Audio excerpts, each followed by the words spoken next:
Hey everyone, I'm curious. Where are you all tuning in from? It would be great to hear a bit about the different places our community is connecting from around the world. Share where you're watching from and maybe a fun fact about your local area. I'm always excited to learn more about the amazing people who support us. Can't wait to hear your stories. Best regards. The old hunting cabin had seen better days, but it was a fine place for a weekend getaway.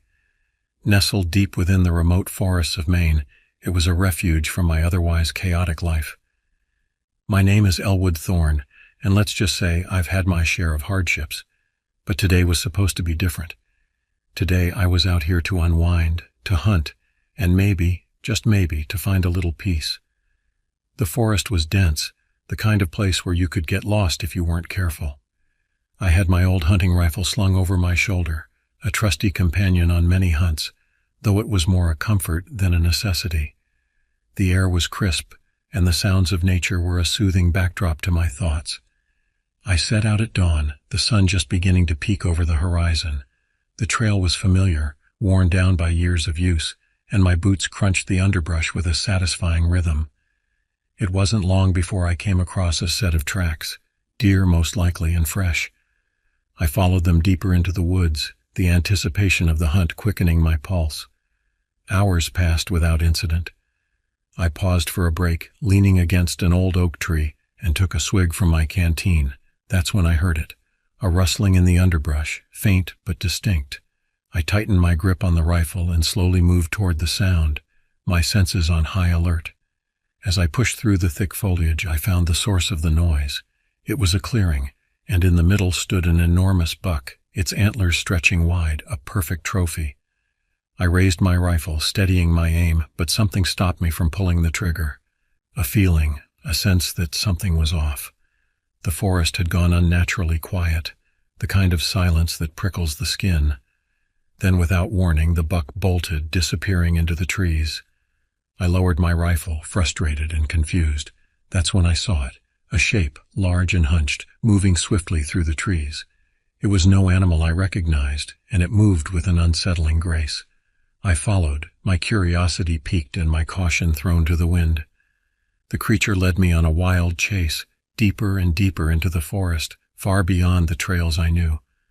The trees closed in around me, their branches like skeletal hands, and the light began to fade. As darkness fell, I realized my mistake. I was lost. The creature was nowhere to be seen, and the forest around me had taken on a sinister edge. Every sound, every shadow seemed to hold a threat. I tried to retrace my steps, but the forest was a labyrinth, and I was hopelessly turned around. Night fell, and with it came a deep and impenetrable darkness. My flashlight flickered as I navigated the unfamiliar terrain, my rifle feeling heavier with each step. The sounds of the forest seemed amplified in the dark. The snap of a twig, the rustle of leaves, and the distant eerie calls of nocturnal creatures. Then I heard it again, the rustling, but closer this time. My heart pounded in my chest as I turned slowly, scanning the darkness with my flashlight. There, just at the edge of the beam, I caught a glimpse of it. The creature was watching me, its eyes reflecting the light in a chilling manner. It had a hunched posture and limbs that seemed too long and thin for its body. I raised my rifle, aiming at the creature, but it moved with impossible speed, darting out of sight. Panic set in as I realized I was being hunted. The roles had reversed and I was the prey. I stumbled through the forest, my mind racing, trying to find a way out, but the creature was relentless, always a step ahead, always watching. Hours passed in a blur of fear and confusion. I fired my rifle several times, but each shot was met with silence, the creature eluding me at every turn. I was exhausted, my legs heavy, my mind fogged with fear. Finally, I stumbled into another clearing and collapsed against a tree, my breath coming in ragged gasps. That's when I saw it, standing at the edge of the clearing, illuminated by the moonlight. The creature was grotesque, its skin pale and mottled, its limbs unnaturally long and ending in claws that glinted menacingly. It had no discernible features, just a mass of shifting shadows and darkness. I raised my rifle one last time, my hands trembling. The creature moved closer, and I knew this was the end. I fired, the shot echoing through the forest, and the creature let out a chilling screech. It staggered, and for a moment I thought I had killed it. But then it recovered, moving toward me with a renewed fury. I scrambled to my feet, dropping the rifle in my haste, and ran. I ran like I had never run before, my lungs burning, my legs numb. The creature was right behind me, its breath hot on my neck, its claws reaching for me. I burst through the trees back onto a trail and saw the lights of the cabin ahead. I threw myself through the door, slamming it shut behind me and bolting it. I could hear the creature outside, its claws scratching at the wood, its screeches filling the night. I grabbed a chair and wedged it under the doorknob, my hands shaking. The scratching continued for what felt like hours, the creature relentless. I backed away, my eyes fixed on the door, waiting for it to burst open. But then, just as suddenly as it had started, the noise stopped. The silence was deafening, and I didn't dare move. I don't know how long I stayed like that, crouched in the corner, my eyes fixed on the door. Eventually, exhaustion took over, and I drifted into a restless sleep. When I woke, it was morning, and the forest was quiet once more. Cautiously, I opened the door and stepped outside. There was no sign of the creature, no tracks, no evidence of the night's events. I retrieved my rifle, which I had dropped in my flight, and made my way back to the cabin. I packed my things and left that place, vowing never to return. The memory of that night haunts me, a reminder of the things that lurk in the dark, waiting for unwary hunters. But I survived, and that's what matters. I survived. As I drove away from the forest, my mind raced with questions. What was that creature? Was it real? Or had fear and exhaustion played tricks on my mind? I knew I couldn't share this story. Who would believe me? The rational part of my brain tried to make sense of it all, to find a logical explanation for what I had experienced, but deep down, I knew the truth. Something was out there in those woods, something that defied explanation. The days that followed were a blur. I went through the motions of my daily life, but my thoughts constantly drifted back to that night in the forest. I found myself jumping at shadows, startling at every unexpected sound. Sleep became elusive, plagued by nightmares of glowing eyes and reaching claws. I tried to research to find any information about similar encounters in the area. I spent hours scouring local legends and folklore, looking for anything that might explain what I had seen. But my searches yielded nothing concrete, just vague stories and unsubstantiated claims. Weeks turned into months, and slowly the intensity of the memory began to fade. But it never truly left me. I found myself drawn to the outdoors again, but I was more cautious now, more aware of my surroundings. Every hike, every camping trip carried with it a hint of that fear I had experienced that night. One evening, as I sat on my porch watching the sunset, I saw something move at the edge of the woods behind my house. For a split second, I could have sworn I saw those same glowing eyes, that hunched silhouette. My heart raced and I bolted inside, locking the door behind me. But when I gathered the courage to look again, there was nothing there. Was it watching me? Had it followed me home? Or was my mind playing tricks on me, the trauma of that night manifesting in imagined sightings? I couldn't be sure, and that uncertainty was perhaps the most terrifying thing of all. I considered moving, leaving this place in its too close proximity to the forests behind. But something kept me here. Maybe it was stubbornness, a refusal to let fear dictate my life. Or maybe deep down there was a part of me that wanted answers, that needed to understand what had happened that night. As time passed, I found a strange sort of peace. The fear never fully disappeared, but it changed, evolved into something else. A respect for the unknown, perhaps. A recognition that there are things in this world that we can't explain, forces that operate beyond our understanding. I still hunt, still spend time in the woods, but I'm different now, more alert, more in tune with my surroundings. I listen to the forest in a way I never did before, aware of its rhythms, its silences. And sometimes when the wind is right and the shadows grow long, I can almost feel it out there, watching, waiting. I don't know if I'll ever encounter that creature again.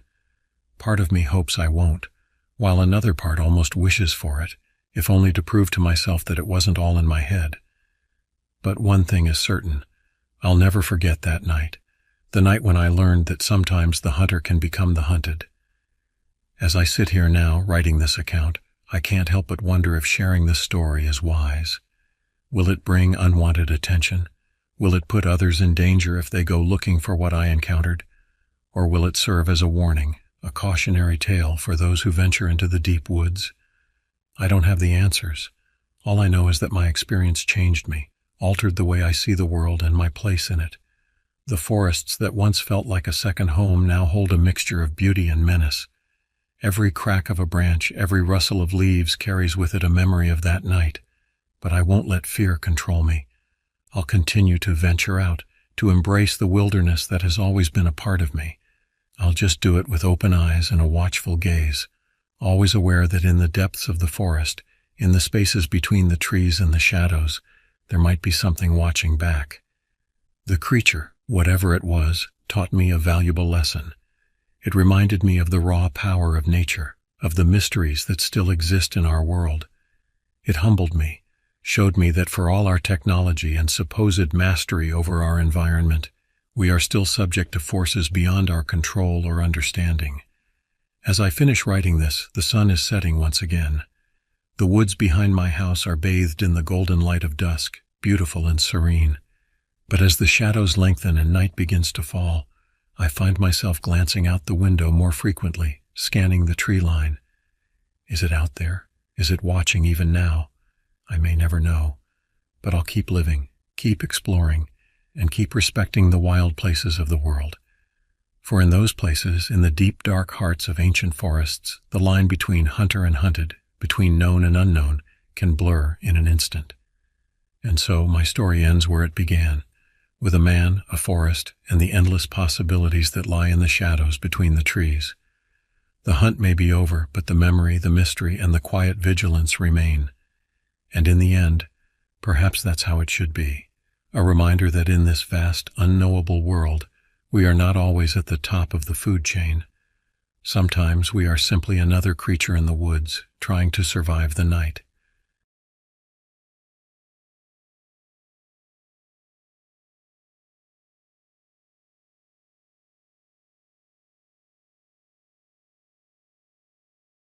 It was supposed to be just another weekend getaway.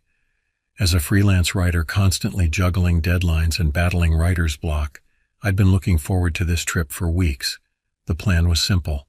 Me, my loyal golden retriever Cooper, and our trusty RV, heading out to Lake Laconic for a couple of days of peace and quiet. The drive to Lake Laconic was uneventful. We left the city behind, the concrete jungle gradually giving way to rolling hills and dense forests. Cooper sat in the passenger seat, his head out the window, tongue lolling in the wind. His excitement was contagious, and I found myself grinning as we wound our way along the narrow country roads. As we approached the lake, the sun was already dipping low on the horizon, painting the sky in brilliant hues of orange and pink. The lake itself was a mirror, reflecting the sky's vibrant colors and the silhouettes of the surrounding pines. It was breathtaking, and for a moment I forgot all about my writing woes and looming deadlines.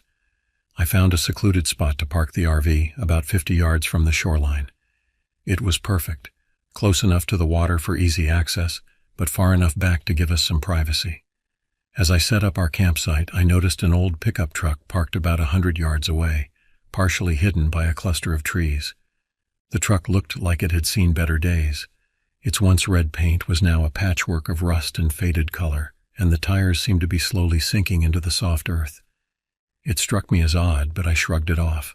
Probably belonged to some old-timer who used the lake as his private fishing spot. With the RV parked and leveled, I set up my folding chair by the water's edge. Cooper sprawled out beside me, his tail thumping contentedly against the ground. I cracked open a cold beer from the cooler and took a long, satisfying swig. The stress of the city seemed to melt away with each passing moment. As darkness fell, I lit a small campfire and roasted some hot dogs for dinner. Cooper got his share too, of course. The night was quiet, almost unnaturally so. No crickets chirping, no frogs croaking, just the occasional pop and crackle from the fire. It should have been peaceful, but something about the silence made the hair on the back of my neck stand up. After dinner, I decided to take a walk around the area, partly to work off the hot dogs and partly to shake off the unease that had settled over me. I grabbed my flashlight and set off along the lake shore with Cooper trotting along beside me. The moon was nearly full, casting an eerie glow over the landscape. Long shadows stretched across the ground, and the trees on the far side of the lake looked like dark sentinels standing guard. As we walked, I noticed something strange, fresh footprints in the mud near the water's edge. Curiosity got the better of me, and I followed the trail. It led away from the lake and towards the old pickup truck I'd noticed earlier. As we got closer, I saw a faint light coming from inside the truck's cab. My heart began to race. Someone was in there. I crept closer, trying to stay quiet. Cooper, sensing my tension, remained silent at my side. When I reached the truck, I peered through the cracked rear window. What I saw made my blood run cold. A man was hunched over in the back seat, surrounded by piles of ratty clothes and empty food cans. He was muttering to himself, his hands moving frantically as if searching for something. In the dim light of a battery-powered lantern, I could see that his clothes were torn and filthy, his hair a matted mess. I backed away slowly, not wanting to alert him to my presence. But as I turned to leave, I heard his mutterings more clearly. The words were still indistinct, but the tone sent shivers down my spine. It was a mix of fear and anger, punctuated by what sounded like quiet sobs. Cooper and I hurried back to the RV. Once inside, I locked the door and pulled down all the shades. My mind was racing. Who was that man? Why was he living in that old truck? Was he dangerous? I turned on the small TV, hoping the noise would drown out my thoughts and calm my nerves. Hours passed, and I found myself drifting off to sleep despite my unease. But just as I was about to succumb to exhaustion, a sound jolted me awake. A soft, hesitant knock on the RV door. My heart leaped into my throat. Cooper was instantly alert, his ears perked and a low growl rumbling in his chest. I grabbed the heavy-duty flashlight I kept by the bed. It could serve as a weapon if needed, and approached the door cautiously. "Who's there?" I called out, trying to keep my voice steady. No response came, just another knock, more insistent this time. "I said, who's there?" I repeated, louder now. Finally, a voice answered, weak, raspy, barely above a whisper. "Please, help me." I hesitated, my hand on the door handle. Everything in me screamed that this was a bad idea, that I should call the police or simply drive away. But something in that voice, the raw desperation, made me pause. Slowly, I cracked open the door, keeping the chain lock engaged. The man from the truck stood there, looking even more haggard up close. His eyes were wild, darting back and forth as if expecting something to leap out of the shadows at any moment. "What do you want?" I asked, still not opening the door fully. "Please," he repeated, his voice shaking. "Someone's after me. He's going to kill me. I need help." I weighed my options quickly. We were miles from the nearest town, and cell reception out here was spotty at best. Even if I called the police, it could be hours before they arrived. And if this man was truly in danger... Against my better judgment, I unlatched the chain and opened the door. "Come in," I said, stepping back to let him enter. "But I'm warning you, any funny business and you're out, got it?" He nodded frantically and stumbled inside. I directed him to sit at the small table while I fetched a bottle of water from the fridge. Cooper positioned himself between me and the stranger, his normally friendly demeanor replaced by watchful caution. "What's your name?" I asked as I handed him the water. He gulped it down before answering. "Martin. My name's Martin." "Okay, Martin, tell me what's going on. Who's after you?" Martin's hands shook as he set down the empty bottle. "I was hiking through the forest a few days ago when I came across this old cabin. It was raining, so I thought I'd take shelter inside. I thought it was abandoned, but..." He trailed off, his eyes going distant. "But what?" I prompted. "There was someone living there, a man. He wasn't right in the head. When he found me, he went berserk, started screaming about trespassers and thieves. He had a knife." Martin's hand unconsciously went to his side, and I noticed a dark stain on his shirt that I hadn't seen before. "Jesus," I muttered. "Did you go to the police?" Martin shook his head vehemently. "I tried, but he followed me. He knows these woods better than anyone. Every time I thought I'd lost him, he'd show up again. I've been running for days. When I saw your RV, I hoped..." Just then, a loud bang resonated through the RV like something heavy hitting the side. Cooper erupted into furious barking, and I felt my heart skip a beat. "Stay here," I told Martin, grabbing my flashlight and the hunting knife I kept in a kitchen drawer. With shaking hands, I unlocked the door and stepped outside. The night air was cold, raising goosebumps on my skin. The campfire had died down to glowing embers, casting just enough light to create moving shadows at the edge of my vision. I swept the flashlight beam across the clearing, seeing nothing out of place. I was about to head back inside when a low, menacing voice spoke from the darkness. "Where is he?" I spun around, my heart pounding so hard I could hear it in my ears. A figure stood at the edge of the clearing, a man, tall and powerfully built. His face was hidden in the shadow of a hood, but I could see the glint of moonlight on the blade of a knife in his hand. "Get out of here," I shouted, trying to sound braver than I felt. "Leave us alone." The man took a step forward.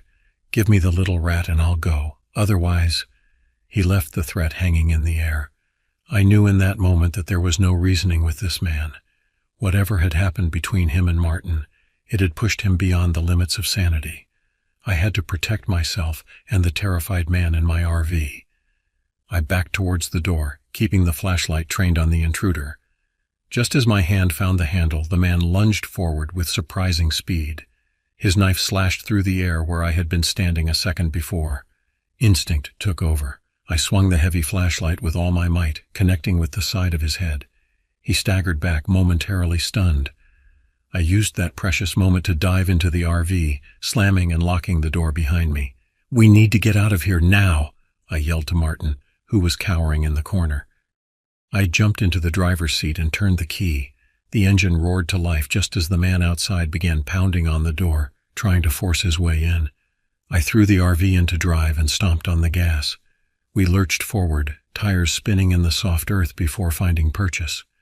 The attackers' enraged shouts faded as we sped away from the campsite, deeper into the forest on the narrow access road. For what felt like hours, we drove through the night. Every shadow seemed to hide a threat, every bend in the road a potential ambush. Martin sat silently in the passenger seat, jumping at every noise. Cooper paced restlessly in the back, still on high alert. Finally, we emerged from the forest and found ourselves on a main road. I didn't slow down until I saw the lights of a small town in the distance. I pulled into the parking lot of a 24-hour diner, the bright fluorescent lights a stark contrast to the darkness we'd just escaped. "Wait here," I told Martin. I went inside, explained the situation to the startled waitress, and used the phone to call 911. Within minutes, 2 police cruisers pulled into the parking lot, lights flashing. I recounted the whole story to the officers, the footprints by the lake, the man in the truck, the attack at the RV. They took Martin into custody, assuring me they would get him the medical and psychological help he clearly needed. As I watched them drive away, I felt a mixture of relief and lingering fear. The ordeal was over, but I couldn't shake the feeling that it wasn't truly finished. The attacker's face, hidden by that hood, haunted my thoughts. He was still out there somewhere in those dark woods, waiting. I spent the rest of the night in the RV, parked under the bright lights of the diner. Sleep was impossible. Every sound made me jump. Every shadow seemed to move. Cooper stayed by my side, a constant, comforting presence. As the first light of dawn broke through the darkness, I made a decision. I couldn't go back to my normal life, not yet. The shadow of that night loomed too large. I needed time to process, to heal. I packed up the RV, made sure we had enough supplies, and set off down the highway. I had no destination in mind, just a need to keep moving, to put distance between myself and Lake Laconic. The road stretched out before me, a ribbon of possibility. Maybe, just maybe, I could find peace again. But for now, all I could do was keep driving, keep fighting the memories, and hope that somewhere down this long road I would find the solace I so desperately sought. As the sun rose higher in the sky, painting the world in warm, comforting colors, I allowed myself a small smile. Whatever lay ahead, I knew one thing for certain. This was going to make one hell of a story. The weeks that followed were a blur of motels, diners, and long stretches of open road. Cooper and I traveled aimlessly, zigzagging across the country. Each new town offered a brief respite from the memories, but they always caught up with us eventually. I tried to write about what had happened, thinking it might help exorcise the demons that seemed to follow me. But every time I sat down at my laptop, the words wouldn't come. The cursor blinked mockingly on the blank page, a reminder of my inability to process what I'd been through. One night, about a month after the incident at Lake Laconic, I found myself in a small town in Montana, the kind of place where everyone knows everyone, and strangers are viewed with equal parts curiosity and suspicion. I parked the RV at a campground on the outskirts of town, hoping the mountain air might clear my head. As I sat outside, watching the sunset paint the sky in vibrant oranges and purples, an old man approached. He introduced himself as Frank, a local who'd lived in the area his whole life. We got to talking, and something about his weathered face and kind eyes made me open up. I told him about Lake Laconic, about Martin and the man who'd chased us. Frank listened quietly, nodding occasionally. When I finished, he was silent for a long moment, his eyes distant. "You know," he said finally, "these mountains have their own stories, things that can't be explained. People go missing sometimes, never to be seen again." A chill ran down my spine. "What do you mean?" Frank shrugged. "Just old tales, but sometimes I wonder. Nature has its own rules, its own justice. Maybe what you saw was something like that." I wanted to dismiss his words as the ramblings of an old man, but something in his tone gave me pause. That night I dreamed of dark forests and shadowy figures, of justice dispensed by ancient, unknowable forces. The next morning I woke with a sense of purpose I hadn't felt in weeks. I needed to go back to Lake Laconic, not to confront what had happened, but to understand it, to find some kind of closure. The drive back took 3 days. With each mile, the knot in my stomach grew tighter. Cooper seemed to sense my unease, staying close by my side whenever we stopped. As we neared the lake, I half expected to see police cordons or some sign of an ongoing investigation. But there was nothing. The forest looked the same as it had that fateful night, peaceful and indifferent to the drama that had unfolded beneath its canopy. I parked the RV in the same spot as before, the wheel ruts from our hasty escape still visible in the soft earth. The old pickup truck was gone, as was any trace of Martin or his pursuer. With Cooper at my side, I ventured into the woods, following the path I remembered Martin describing. It took hours of searching, but eventually I found it, the cabin. It was a dilapidated structure, barely standing. The windows were boarded up, the door hanging off its hinges. It looked like it hadn't been lived in for years, certainly not recently. As I approached, a sense of wrongness washed over me. This place didn't fit with Martin's story. There were no signs of recent habitation, no evidence of the struggle he'd described. I pushed open the door, wincing at the loud creak of rusted hinges. The interior was dark and musty, filled with years of accumulated debris. Dust lay thick on every surface, undisturbed. Cooper whined softly, pressing against my leg. He didn't like this place any more than I did. As my eyes adjusted to the gloom, I noticed something scratched into the far wall. Moving closer, I saw it was a series of tally marks, hundreds of them, grouped in sets of 5. Below them, barely legible, were the words, "Days since last visitor." My blood ran cold. What did it mean? Who had been keeping count, and of what? I stumbled back out of the cabin, gasping for fresh air. None of this made sense. Martin's story, the attack at the RV, this abandoned cabin with its cryptic message. How did it all fit together? As the sun began to set, I knew I couldn't stay here. Whatever had happened, whatever was still happening, it was beyond my understanding. I returned to the RV, my mind reeling. That night, as I lay in bed, unable to sleep, I heard something moving outside. Soft footsteps, barely audible, circling the RV. Cooper's ears perked up, a low growl rumbling in his chest. I held my breath, straining to listen. The footsteps stopped right outside my window. I could hear ragged breathing, like someone trying to catch their breath after a long run. Then, a voice, low and gravelly, barely above a whisper. "I know you're in there. You shouldn't have come back." My heart pounded in my chest. It was him, the man who had chased us that night. I reached for my phone, ready to call for help, but the screen showed no signal. Of course, we were miles from the nearest cell tower. "What do you want?" I called out, trying to keep my voice steady. There was a long pause before he answered. "The truth. You need to know the truth." Against my better judgment, I moved to the RV door. Cooper whined softly, sensing my fear.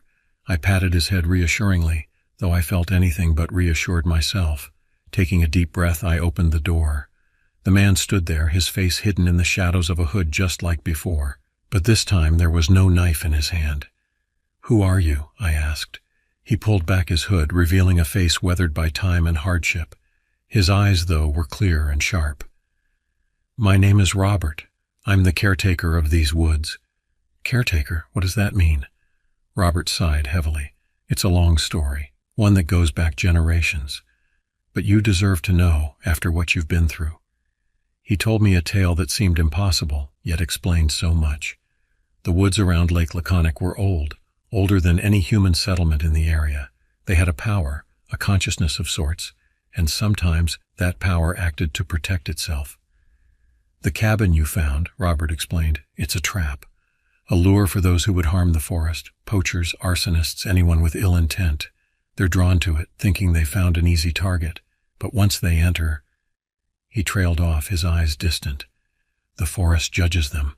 Those found wanting never leave. Those who pass the test become its guardians, like me." "And Martin?" I asked, thinking of the terrified man I'd tried to help. Robert's expression darkened. "A poacher. He came to these woods to hunt illegally, to take more than his share. The forest dealt with him." I felt a chill run down my spine. "What do you mean, dealt with him?"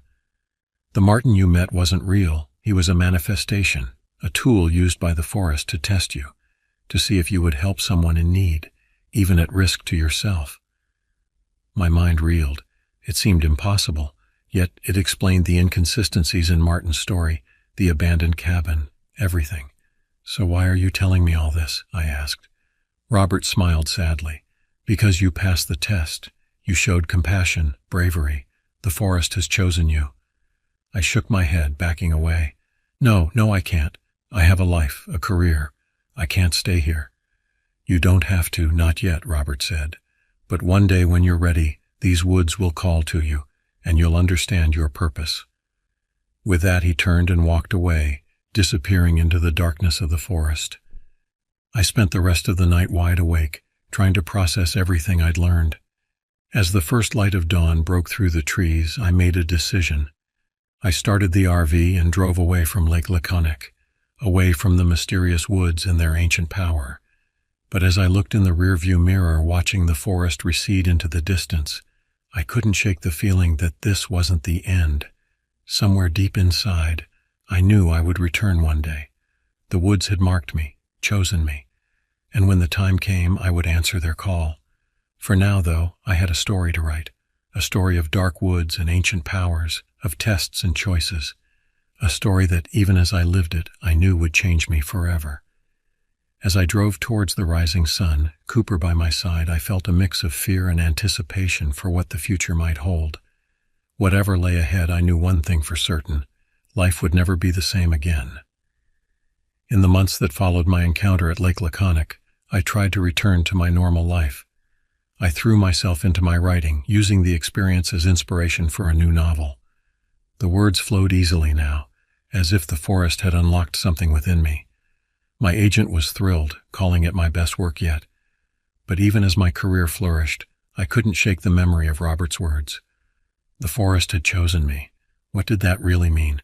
I started having dreams, vivid, intense visions of the woods at night. I'd wake up gasping, the scent of pine and damp earth lingering in my nostrils. Cooper seemed to sense my unease, staying closer than ever. A year passed. My book about a mysterious sentient forest was published to critical acclaim. I should have been happy, but I felt restless, incomplete. The dreams were getting more frequent, more insistent. Finally, I couldn't ignore the pull any longer. I packed up the RV and headed back to Lake Laconic. Cooper, ever loyal, came along without hesitation. As we neared the forest, a sense of calm washed over me. It felt like coming home. I parked in the same spot as before and ventured into the woods. This time I wasn't afraid. I knew the path to the cabin as if I'd walked it 1,000 times. Robert was there waiting. He hadn't aged a day.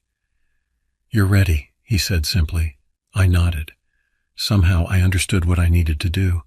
For the next few weeks, Robert taught me the ways of the forest, how to listen to its whispers, how to sense those who entered with ill intent. I learned to move silently through the underbrush, to blend with the shadows. When it was time for Robert to leave, to pass on, as all guardians eventually do, I was ready to take his place. I sold my apartment in the city but kept the RV.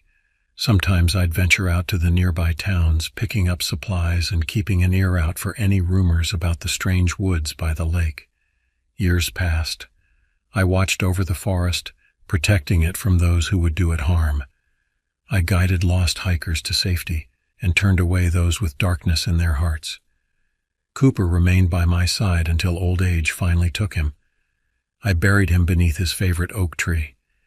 Occasionally I'd encounter someone special, someone the forest might choose. I'd tell them the story, just as Robert had told me. Some ran away, never to return. Others accepted their new role eagerly. A few like me needed time to come to terms with their destiny. As I grew older, I began to understand the true nature of my role. I wasn't just a guardian of the forest, I was a part of it. My life force was intertwined with the ancient trees, the babbling brooks, the silent shadows. One crisp autumn day, as the leaves were turning golden, I felt a familiar presence. A young woman stood at the edge of the clearing, her eyes wide with wonder and a hint of fear. I recognized the look. It was the same one I'd worn all those years ago. I smiled and beckoned her closer. "Welcome," I said. "I have a story to tell you. It's about these woods and the power they hold. It's about choices and destiny and the delicate balance of nature." As I began to speak, I felt the forest around us listening, approving.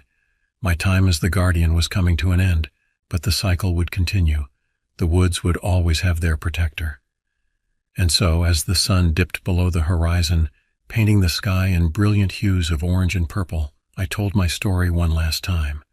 The story of a writer who came to the woods seeking inspiration and found a destiny he never could have imagined. The story of the shadow by the lake and the ancient power that lurked within the trees. My story, the forest's story. A tale as old as the woods themselves, and one that would continue long after I was gone. As night fell and the stars began to twinkle above the canopy, I felt a profound sense of peace. I had found my purpose, my place in the grand tapestry of nature, and now it was time to pass that purpose on. The young woman listened intently, her eyes growing wider with each word. As I finished, she looked at me with a mixture of awe and understanding. "What happens now?" she asked softly. I smiled, feeling the energy of the forest flowing through me one last time. "Now," I said, "your story begins." With those words, I felt my consciousness expanding, merging with the trees, the earth, the very air around us. My physical form faded away, but I wasn't gone. I had become one with the forest, an eternal guardian spirit watching over these ancient woods. And as my essence settled into its new form, I watched the young woman take her first steps as the new human guardian of Lake Laconic. The cycle continued, as it always had and always would.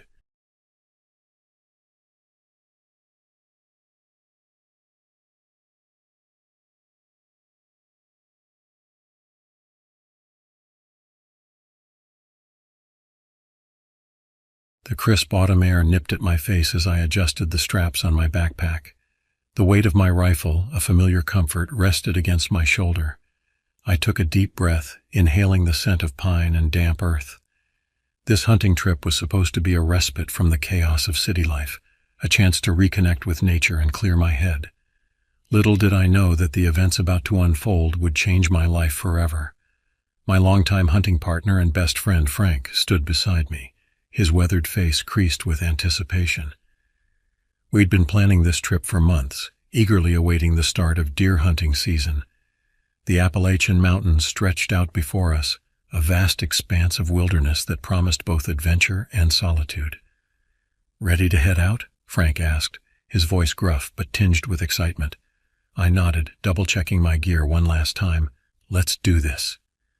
We set off down the trail, our boots crunching on the fallen leaves.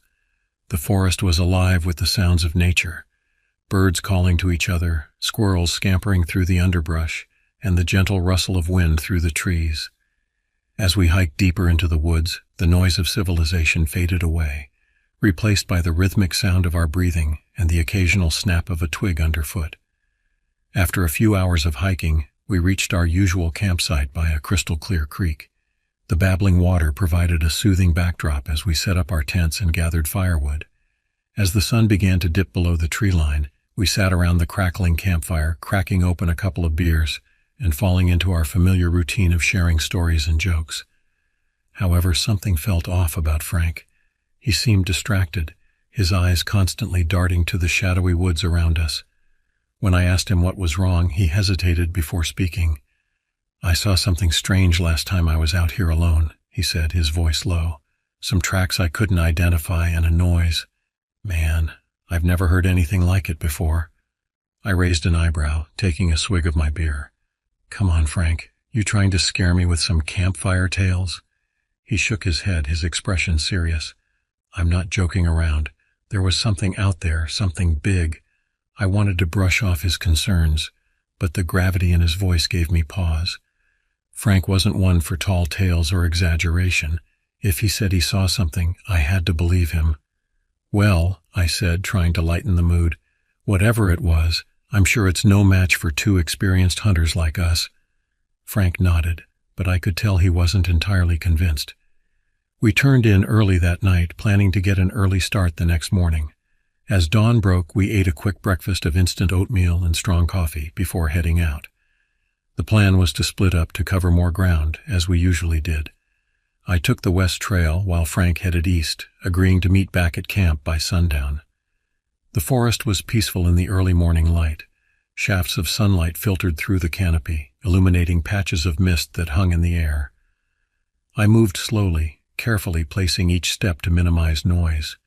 Hours passed without any sign of deer, but I didn't mind. Being out in nature, away from the constant buzz of phones and traffic, was reward enough. It was around midday when I noticed something odd. The forest had gone completely silent. No birds chirping, no rustling in the underbrush. Just an eerie, unnatural stillness that made the hair on the back of my neck stand up. That's when I saw them. Tracks unlike anything I'd ever encountered before. The footprints were massive, easily twice the size of my hand. They were deeply imprinted in the soft earth, suggesting whatever made them was incredibly heavy. But it wasn't just the size that was disturbing. The shape was all wrong, elongated and reptilian, with clear impressions of sharp claws at the end of each toe. My first thought was that it must be a bear, but I quickly dismissed that idea. I'd seen plenty of bear tracks in my years of hunting, and these were nothing like them. These tracks belonged to something I couldn't identify, something that shouldn't exist in these woods. With shaking hands, I pulled out my walkie-talkie. "Frank, you there? Over?" After a moment of static, his voice came through, distorted but recognizable. "Yeah, what's up?" "I found some weird tracks. Not sure what made them. You'd better come check this out." "On my way," he replied, his tone serious. While I waited for Frank, I examined the tracks more closely. They led deeper into the forest, towards an area we'd never explored before. Something about the direction they were heading made my skin crawl, but I couldn't explain why. Frank arrived about 20 minutes later, slightly out of breath from jogging. His face paled as he saw the tracks. "Shit, man," he muttered. "These are the ones I saw last time. Told you something wasn't right." "Yeah, but what the hell makes tracks like these?" I asked, half expecting him to crack a joke and tell me it was all an elaborate prank. Frank just shook his head, his expression grim. "No idea. But whatever it is, it's big." We stood there for a moment, the weight of the unknown pressing down on us. Finally, I broke the silence. "Should we follow them?" Frank hesitated, clearly torn between curiosity and caution. "I don't know, man. Maybe we should just head back to camp, call it a day." But I could see the same curiosity in his eyes that I felt. We were hunters, after all. Tracking was in our blood, and whatever had made these tracks was certainly more interesting than any deer we might find. "Come on," I said, shouldering my rifle. "Let's see where they lead. We can always turn back if things get weird." Frank nodded, and we set off, following the strange tracks deeper into the forest. As we walked, the trees seemed to grow denser, the light dimming even though it was still midday. The air grew thick and heavy, making it harder to breathe. After about an hour of tracking, we came upon a small clearing. In the center stood a dilapidated cabin, half hidden by moss and vines. It looked like it had been abandoned for decades, its windows broken and its roof partially caved in. The tracks led straight to it. Frank and I exchanged a look. This was like something out of a horror movie, but we'd come too far to turn back now. Slowly, cautiously, we approached the cabin. The door creaked ominously as we pushed it open, revealing a dark, musty interior. The cabin was a mess inside. Broken furniture was scattered about, and thick layers of dust covered every surface. But what caught our attention were the marks on the walls, deep gouges that looked like they'd been made by massive claws. And they looked fresh. "What the hell?" Frank whispered, running his hand along one of the marks. Before I could respond, we heard it. A low, guttural noise coming from the back of the cabin. It was unlike anything I'd ever heard before, a cross between a growl and a hiss that made my blood run cold. Our instincts screamed at us to run, but our legs seemed to move of their own accord, carrying us towards the source of the sound. In the back of the cabin, we found a trap door slightly ajar. The noise was louder now, clearly coming from below. With trembling hands, I pulled the trap door open. A wave of foul air hit us, smelling of decay and something else, something alien and wrong. Steep stairs led down into darkness. "We should go," Frank said, his voice barely above a whisper. "This isn't right." But curiosity and adrenaline had taken hold of me. I pulled out my flashlight and started down the stairs, Frank reluctantly following behind. The cellar was pitch black, the beam of our flashlights barely penetrating the gloom. The air was damp and rank, making me gag. We swept our lights across the room, and that's when we saw it. In the far corner, hunched over something I couldn't identify, was a creature unlike anything I'd ever seen or imagined. It was massive, easily 7 or 8 feet tall, even in its crouched position. Its body was a grotesque mix of scales and fur, with limbs that seemed too long and jointed in all the wrong places. As our lights fell on it, it turned its head towards us, revealing a face that would haunt my nightmares for years to come. Its eyes glinted in the flashlight beam, reflecting an intelligence that was terrifyingly alien. For a moment, we all froze. Frank and I in horror, the creature in what seemed like surprise. Then it let out a shriek that pierced the silence like a physical force, shaking dust from the ceiling and making my ears ring. Frank reacted first, raising his rifle and firing. The shot was deafening in the confined space, but it seemed to barely faze the creature. It lunged at us with incredible speed, covering the distance in a single bound. I fired too, the recoil of my rifle slamming into my shoulder. But it was like trying to stop a freight train with a BB gun. The creature slammed into Frank, its claws ripping through his hunting jacket like it was made of tissue paper. Frank's scream of pain snapped me out of my shock. I emptied my rifle into the creature, the muzzle flashes lighting up the cellar in strobe-like bursts. The beast roared, a sound that shook the very foundations of the cabin, but it finally collapsed, twitching and then lying still. I rushed to Frank, who was on the ground, blood pooling around him. His chest was a mess of deep gashes, and his breathing was labored and wet-sounding. I tried to stop the bleeding, pressing my hands against the wounds, but it was like trying to hold back a flood with my bare hands. "Get out of here," Frank gasped, his eyes filled with pain and something else, a desperate urgency. "Before more of them." I didn't want to leave him, but I knew he was right. Whatever that thing was, there could be more, and I was out of ammo, with no way to defend myself if another one showed up. With a heavy heart, I grabbed Frank's walkie-talkie and ran out of the cabin, my legs pumping with a strength born of pure terror. I didn't stop until I reached our campsite, lungs burning and legs shaking. With trembling hands, I called for help on the walkie-talkie, barely able to form coherent sentences as I tried to explain what had happened.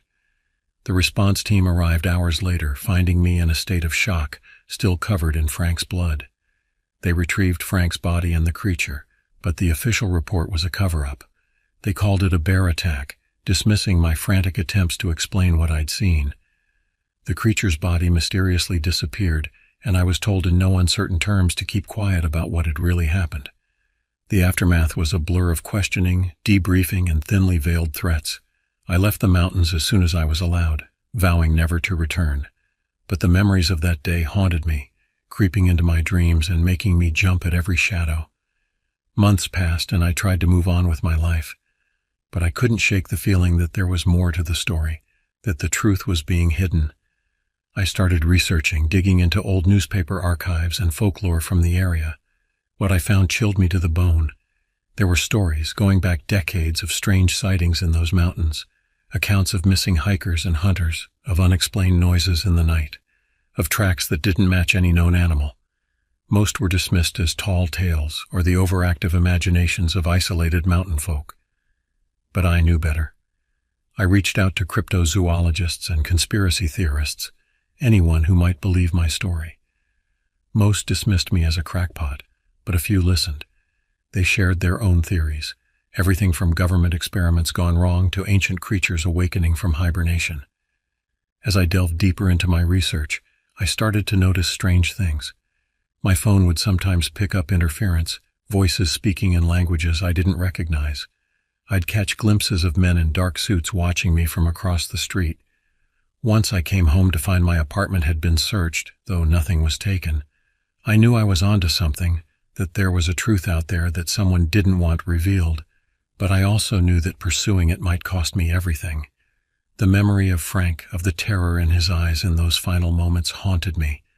I owed it to him to uncover the truth, no matter the cost.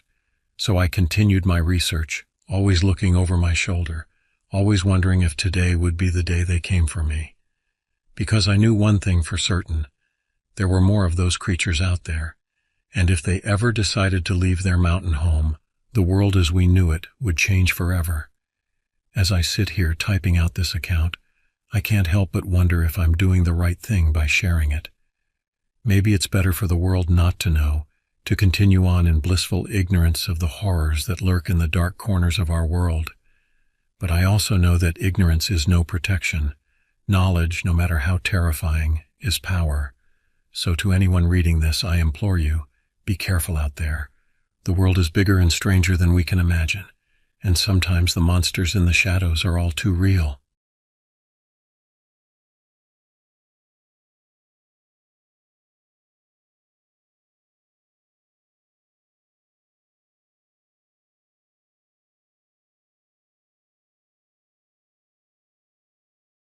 The crisp autumn air bit at my face as I stepped out of my truck, the gravel crunching under my boots.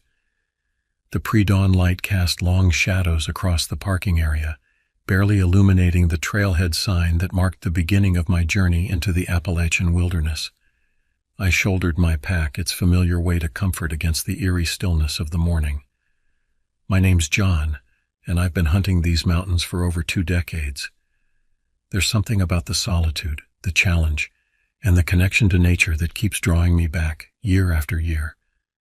But this trip was different. I couldn't shake the feeling that something was off, a nagging sensation in the pit of my stomach that I couldn't quite place. I checked my rifle one last time, more out of habit than necessity. It was a Remington 700, a reliable bolt action that had served me well on countless hunts. The scope was clean, the action smooth. Satisfied, I started down the trail, my footsteps muffled by the carpet of fallen leaves. The forest was quiet, too quiet. Usually the woods would be alive with the sounds of birds greeting the dawn, small animals scurrying through the underbrush. But today there was nothing but the soft whisper of wind through the trees and the occasional crack of a branch under my feet. As I hiked deeper into the wilderness, my mind wandered to the conversations I'd had with the locals in town the night before. I'd stopped at the Rusty Nail, a small dive bar that catered to hunters and hikers passing through. The bartender, an old-timer named Bill, had given me a strange look when I mentioned where I was planning to hunt. "You might want to reconsider that area," he'd said, his voice low and gravelly. "There's been some strange happenings up there lately." I'd laughed it off at the time, chalking it up to small-town superstition. But now, as I made my way through the silent forest, his words echoed in my mind. The sun had fully risen by the time I reached my usual hunting spot, a small clearing overlooking a steep ravine. It was the perfect vantage point, offering a clear view of the game trails below. I settled in, my back against a sturdy oak, and prepared for the long wait that was part and parcel of hunting. Hours passed with no sign of deer or any other game. The forest remained unnaturally still, as if holding its breath. By midday, I decided to change tactics. If the game wasn't coming to me, I'd go to it. I packed up my gear and set off along one of the lesser-used trails, my eyes scanning the ground for tracks. It was late afternoon when I finally found what I was looking for: fresh deer tracks, heading east towards a small stream I knew ran through the area. Excitement coursed through me as I began to follow the trail, my earlier unease forgotten in the thrill of the hunt.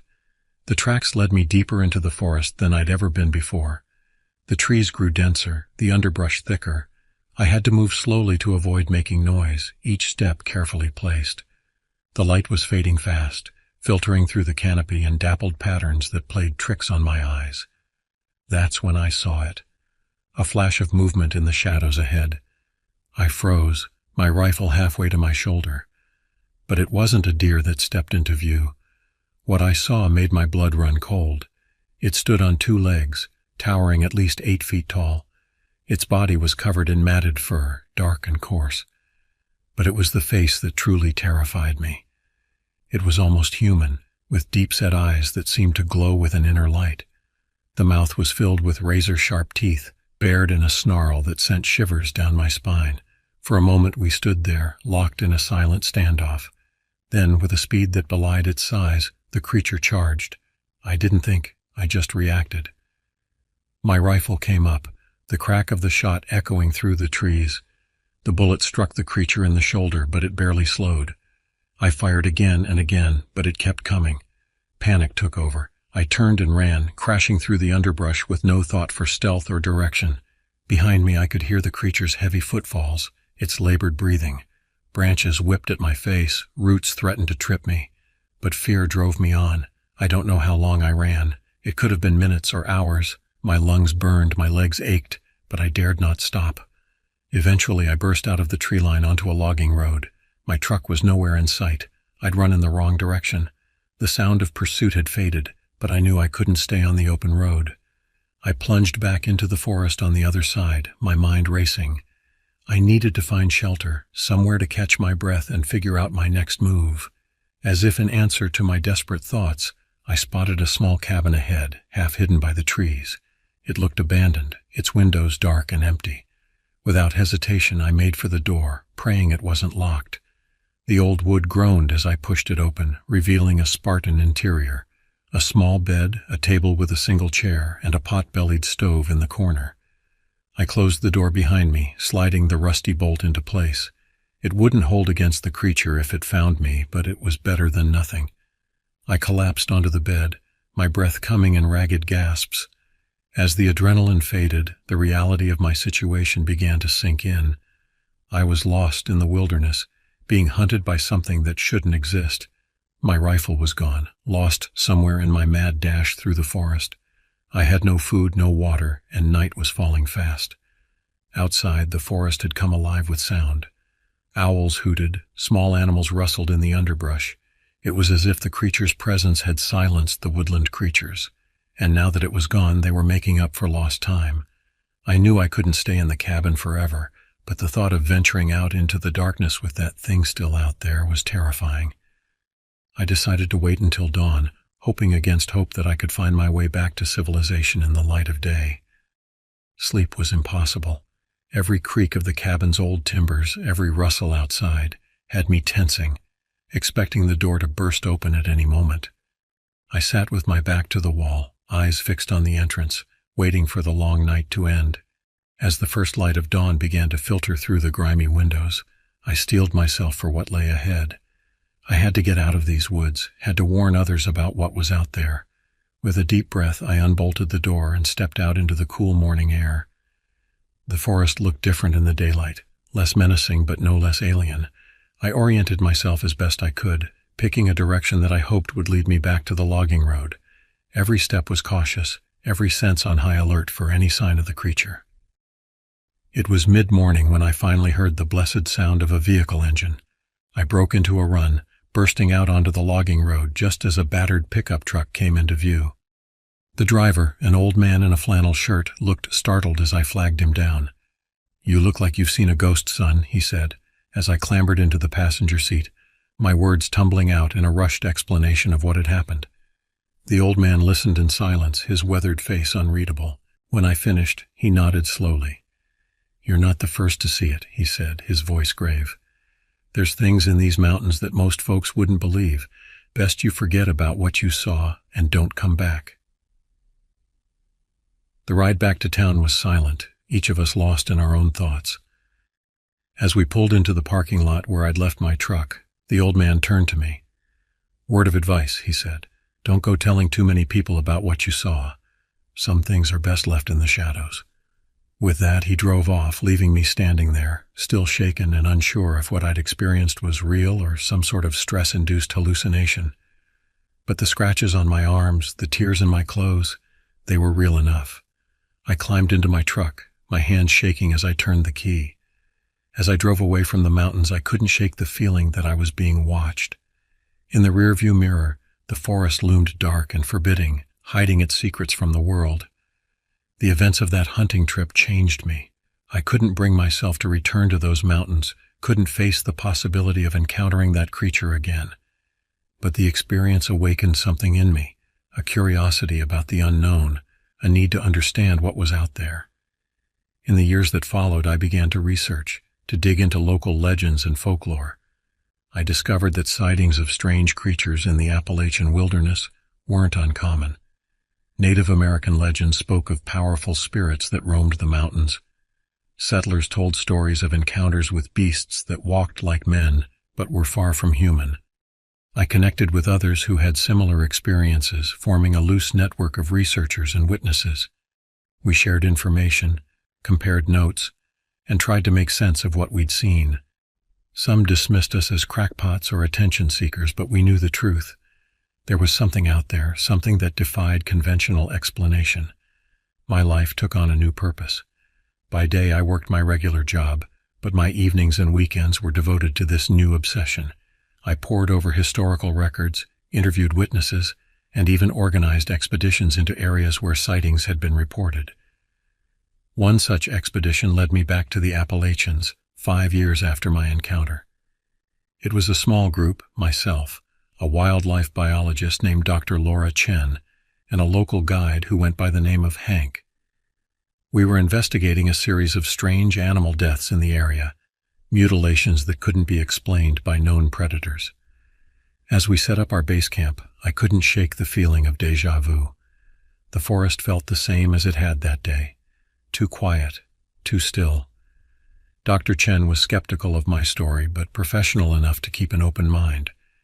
Hank, on the other hand, was a believer. He'd grown up in these mountains and had his own stories to tell. On the second day of our expedition, we found the first body, a deer, or what was left of it. The carcass had been torn apart with incredible force, its bones cracked and splintered. Dr. Chen was baffled. "No known animal could do this," she muttered, taking samples and photographs. That night, as we sat around the campfire, the forest came alive with sounds. Branches snapped in the darkness beyond the circle of firelight. Something was out there, watching us. We took turns keeping watch, but nothing approached the camp. The next morning, we found massive footprints circling our campsite. They were unlike anything I'd ever seen, too large for a bear, with a shape that was almost human but not quite. Dr. Chen's skepticism began to waver as she took plaster casts of the prints. We spent the next few days following the trail, finding more mutilated animals and strange footprints. The deeper we went into the wilderness, the more uneasy I felt. It was like we were being led somewhere, drawn in by an unseen force. On the 5th day, we found it, or rather, it found us. We were examining another carcass when a roar split the air. I looked up to see a massive shape charging through the trees. It was the creature, the same one I'd encountered years ago. Time seemed to slow down. I saw Dr. Chen's eyes widen in disbelief. Hank was already running, his survival instincts kicking in. But I stood my ground, face to face with the beast that had haunted my dreams for years. In that moment, I saw something in its eyes, not just animal fury, but intelligence. It stopped short, just feet away from me. We stared at each other, two beings from different worlds trying to understand. Then, as quickly as it had appeared, it was gone, melting back into the forest with impossible speed and silence. Dr. Chen and Hank returned, shaken but unharmed. We spent the rest of the expedition in a daze, processing what we'd seen. Back in civilization, we debated what to do with our findings. Dr. Chen wanted to go public, to present our evidence to the scientific community. But I remembered the old man's words from years ago. Some things are best left in the shadows. In the end, we decided to keep our discovery secret. We wrote up our findings in a private report, shared only with a select few who we knew would understand the importance of discretion. The world wasn't ready for the truth about what lived in those mountains. Years have passed since that second encounter, but I've never forgotten. I've continued my research, quietly and carefully. I've heard whispers of similar creatures in other remote areas around the world, the Pacific Northwest, the Himalayas, the deep forests of Eastern Europe. Sometimes, late at night, I find myself staring out the window, thinking about what's out there in the darkness. The creature in the Appalachians isn't alone. There's a whole hidden world beyond our understanding, creatures and phenomena that defy explanation. I don't hunt anymore, at least not for game. My pursuit now is knowledge, understanding. I'm driven by the memory of those eyes, so alien yet so intelligent. What are these creatures? Where do they come from? And most importantly, what is our place in a world where such beings exist? I may never have all the answers, but I'll keep searching, because once you've seen behind the veil, once you know what's really out there, you can never go back to ignorance. The unknown is vast and sometimes terrifying, but it's also wondrous. And in that wonder, I've found a new purpose, a new way of looking at the world and our place in it. As I sit here writing this account, I can't help but wonder what else is out there, waiting to be discovered. What other secrets does the wilderness hold? One thing is certain, the world is far stranger and more mysterious than most people realize. And for those of us who have glimpsed that hidden reality, life will never be the same.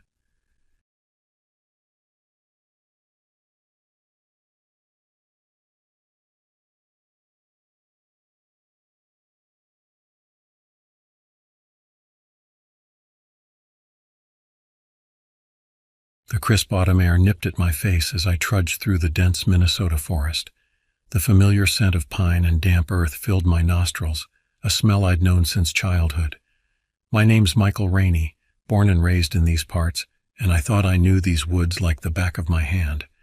But sometimes nature has a way of proving you wrong. It was supposed to be a routine hunting trip, just me and my old friend Silas. We'd been planning this excursion for months, eager to escape the mundane grind of our daily lives. Silas, a burly man with a deep voice and a louder laugh, had been my hunting companion for years. His crude humor and unwavering loyalty made him the perfect partner for these woodland adventures. As we made our way along the main trail, the morning sun struggled to penetrate the thick canopy above, casting an eerie green glow over everything. The forest was unusually quiet, save for the occasional crunch of leaves beneath our boots. It was Silas who first noticed the deer tracks veering off the beaten path. "Mike, you see these?" he asked, pointing to the ground. I nodded, studying the clear imprints in the soft earth. "Yeah, looks like a big one. You want to follow?" Silas grinned, adjusting his worn camouflage hat. "Hell yeah, we do." We ventured off the trail, our excitement growing with each step. I carried my trusty Winchester Model 70, a cherished gift from my father on my 15th birthday. Its familiar weight in my hands was comforting as we delved deeper into the unknown. The further we went, the more oppressive the silence became. No birds chirping, no squirrels chattering, not even the rustle of wind through the leaves. It felt as if the forest was holding its breath, waiting for something to happen. Suddenly Silas stopped in his tracks. "Mike, you hear that?" he whispered, his eyes darting around nervously. I strained my ears, listening intently. At first there was nothing but the sound of our own breathing. Then faintly I heard it, a distant rhythmic drumming sound, like something pounding on wood. But there was an odd resonance to it, something not quite natural. "Probably some woodpecker," I shrugged, trying to sound more convinced than I felt. We pressed on, the strange sound growing louder and more erratic with each step. The hairs on the back of my neck stood on end, and I couldn't shake the feeling that we were being watched. After what seemed like hours of walking, we stumbled upon a clearing. At its center stood a massive old oak tree, its bark dark and gnarled, its branches reaching out like grasping fingers. Around it, the ground was littered with bones, deer, bear, and some others I couldn't identify at a glance. "What the hell?" Silas muttered, kneeling to examine a skull. "This ain't right, Mike." I was about to reply when I saw something move in my peripheral vision. A shadow darted behind the tree, quick as lightning. I raised my rifle instinctively, my heart pounding in my chest. "Who's there?" I called out, trying to keep my voice steady. Silas stood up, his face pale. "Man, I don't like this. Let's head back." Before I could agree, a blood-curdling scream pierced the air. It was a human scream, filled with agony and terror. My blood ran cold as I turned to see Silas pointing his rifle towards the direction of the sound. "Mike, we gotta help," Silas shouted, breaking into a run towards the source of the scream. I hesitated for a moment, every instinct telling me to turn and run, but I couldn't leave Silas, and I couldn't ignore someone in distress. Swallowing my fear, I followed him into the unknown. We crashed through the underbrush, branches slapping against our faces and tearing at our clothes. The screams grew louder, more desperate. We burst into another clearing and froze at the sight before us. Tied to a tree was a young woman, her clothes torn and her face streaked with tears. Standing over her was a creature unlike anything I'd ever seen or imagined. It was massive, easily 7 feet tall, with sinewy limbs and patches of matted fur. Its face was a grotesque amalgamation of human and beast, with a mouth full of jagged teeth and eyes that seemed to glow with an otherworldly hunger. "Jesus Christ!" Silas gasped, raising his rifle. The creature turned its head slowly towards us, its eyes devoid of any emotion. It let out a low, guttural sound that made my skin crawl. Before we could react, it lunged at Silas with inhuman speed. Silas fired a shot, but the beast was too quick. It swiped at him with claws like daggers, sending him sprawling to the ground. Blood poured from deep gashes in his chest, and he let out a pained groan. "Silas!" I yelled, raising my rifle and firing at the creature. The bullet hit its shoulder, but it barely flinched. It turned its attention to me, and I felt a cold dread seep into my bones. I fired again, aiming for its head, but missed. The beast charged, covering the distance between us in a split second. It knocked the rifle from my hands and threw me to the ground with bone-crushing force. I struggled, gasping for air, and managed to grab my hunting knife from its sheath. As the creature loomed over me, its hot breath on my face, I slashed at it wildly. The knife connected with its face, and it roared in pain, recoiling just enough for me to scramble to my feet. "Please," the woman whimpered from the tree, her voice weak with fear and exhaustion. With a desperate surge of adrenaline, I lunged at the creature again, knife in hand. We grappled, its strength far surpassing my own. I managed to plunge the knife into its side, eliciting another deafening roar. Its claws raked across my arm, sending waves of agony through my body. Just as I thought it was over, the creature suddenly froze. Its body convulsed violently, and it let out a strangled cry before collapsing to the ground, dead. Behind it stood Silas, pale and shaking, his face a mask of pain and determination. He had managed to retrieve his rifle and fire a fatal shot. "You okay, Mike?" he panted, clutching his bleeding side. "Yeah, I think so," I replied, still in shock and struggling to process what had just happened. We quickly untied the woman, who collapsed into our arms, sobbing uncontrollably. "Thank you, oh God, thank you," she cried, her body trembling. We managed to get her to her feet and started the long, painful journey back towards our truck. Every step was agony, but we couldn't stop. We had to get out of these woods, away from whatever nightmare we had stumbled into. The woman, whose name we learned was Rachel, told us between sobs that she had been hiking with her boyfriend when the creature attacked them. "It came out of nowhere," she said, her voice hollow with shock. "It killed Tom. It killed him and dragged me here. I thought I was going to die." The trek back to the trailhead seemed to take an eternity. Every shadow, every rustle in the undergrowth made us jump. By the time we reached our truck, we were all on the verge of collapse. We drove straight to the nearest hospital, our minds reeling from the ordeal we had just survived. Rachel was taken in for treatment, while Silas and I received stitches and bandages for our wounds. The doctors looked at us skeptically as we tried to explain what had happened, but they couldn't deny the severity of our injuries. The local sheriff arrived to take our statements, his face a mix of concern and disbelief as we recounted our encounter. "I've been policing these woods for 30 years, he said, shaking his head. "Never heard anything like this before." A search party was sent out to investigate the area where we had encountered the creature, but they found nothing. No bodies, no strange tracks, not even the bones we had seen scattered around the old oak tree. It was as if the forest had swallowed all evidence of our ordeal. In the days and weeks that followed, Silas and I tried to make sense of what had happened. We pored over local legends and folklore, searching for any mention of similar creatures. We found vague references to forest demons and skinwalkers, but nothing that matched what we had seen. Rachel, after recovering from her physical injuries, struggled to cope with the trauma of what she had experienced. She moved away from the area, unable to bear the sight of the woods that had taken so much from her. As for Silas and me, we never spoke of that day to anyone else. Who would believe us? We had no proof, no evidence of the horror we had faced, but the memory of it lingered, haunting our dreams and changing the way we saw the world around us. I never went back into those woods. The thought of it filled me with a primal fear I couldn't shake. Silas tried once, about a year after the incident, but he came back pale and shaken, refusing to talk about what he had or hadn't seen. Sometimes, on quiet nights when the wind whispers through the trees, I find myself staring out at the dark line of the forest. I wonder if it's still out there, that creature from our nightmares. I wonder if there are more like it, hiding in the shadows, waiting for unsuspecting hikers or hunters to stumble into their domain. But mostly I wonder about the things we don't understand, the mysteries that lurk just beyond the edge of our comprehension. The world is vast and ancient, and there are corners of it that remain untouched by human knowledge. Perhaps it's better that way. Perhaps some secrets are meant to stay hidden in the dark. As I sit here years later recounting this story, I can't help but feel a chill run down my spine. The scars on my arm have faded, but the memory of that day remains as vivid as ever. It serves as a constant reminder that the line between the world we know and the world we don't is thinner than we'd like to believe.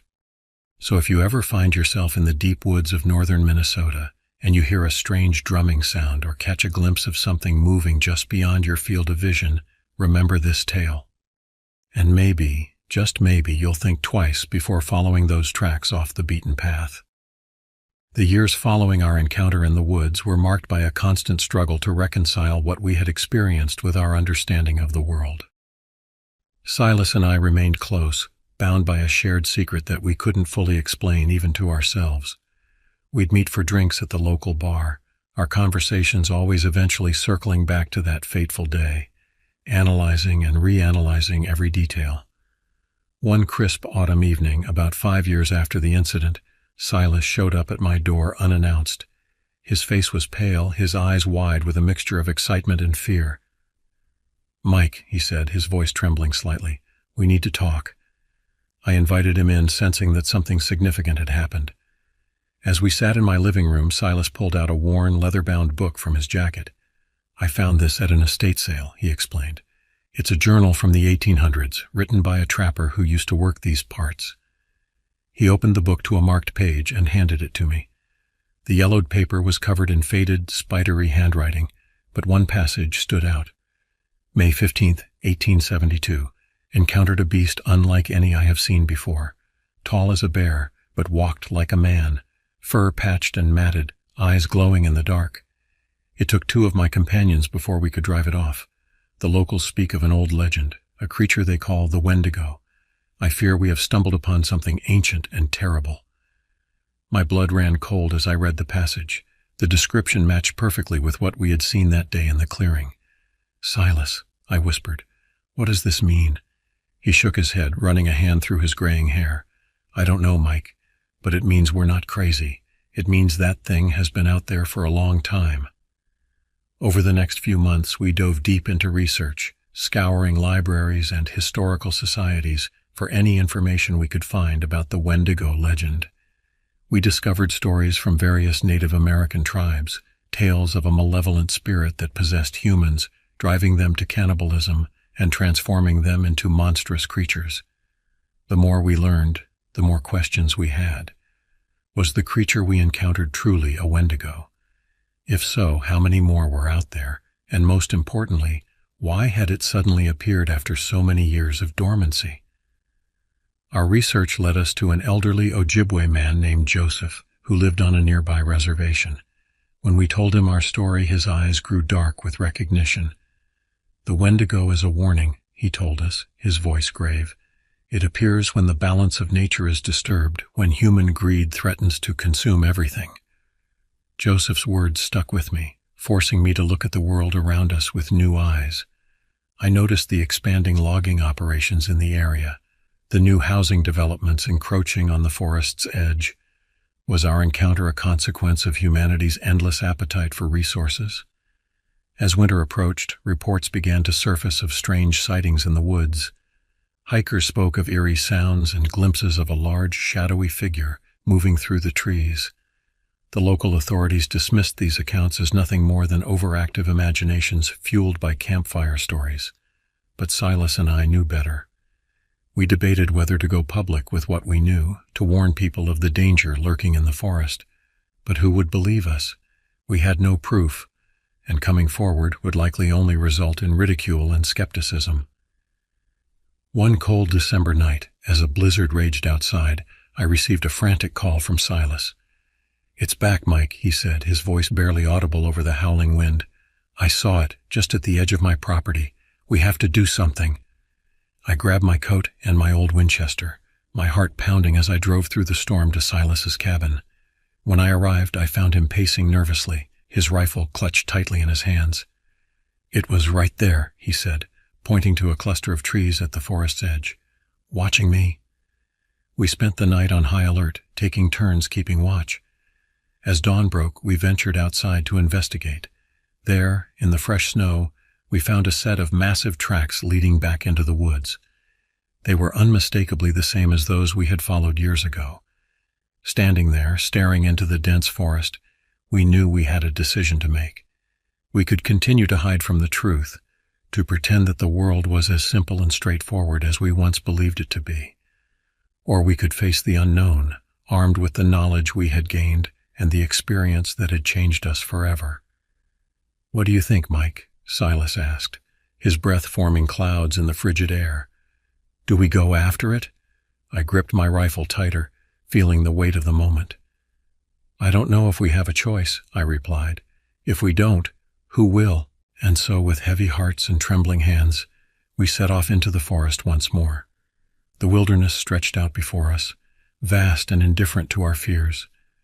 We didn't know what we would find, or if we would even return. But we knew that some truths were too important to ignore, some battles too crucial to avoid. As we disappeared into the trees, leaving the safety of the known world behind, I couldn't help but wonder, in facing this ancient evil, were we protecting humanity, or merely awakening something that should have been left undisturbed? Only time would tell, and the forest kept its secrets close. The path ahead was uncertain, filled with danger and the unknown. But we pressed on, driven by a mixture of fear, curiosity, and a deep-seated need to understand the forces at work in our world.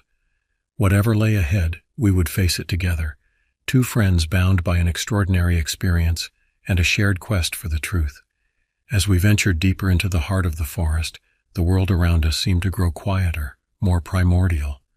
The modern world faded away, and I couldn't shake the feeling that we were stepping back in time into a realm where ancient legends still held sway.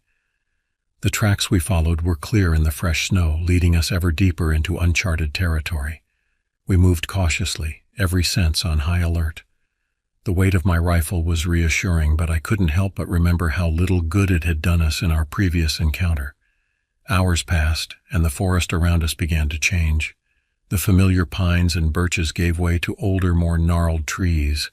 Thick moss covered everything, muffling our footsteps and creating an eerie silence.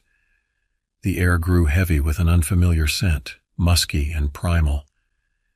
As we pushed through a dense thicket, we suddenly found ourselves on the edge of a vast clearing. At its center stood an enormous ancient oak tree, its massive trunk twisted and scarred. The snow around it was stained dark, and scattered beneath its branches were bones, some old and bleached, others disturbingly fresh.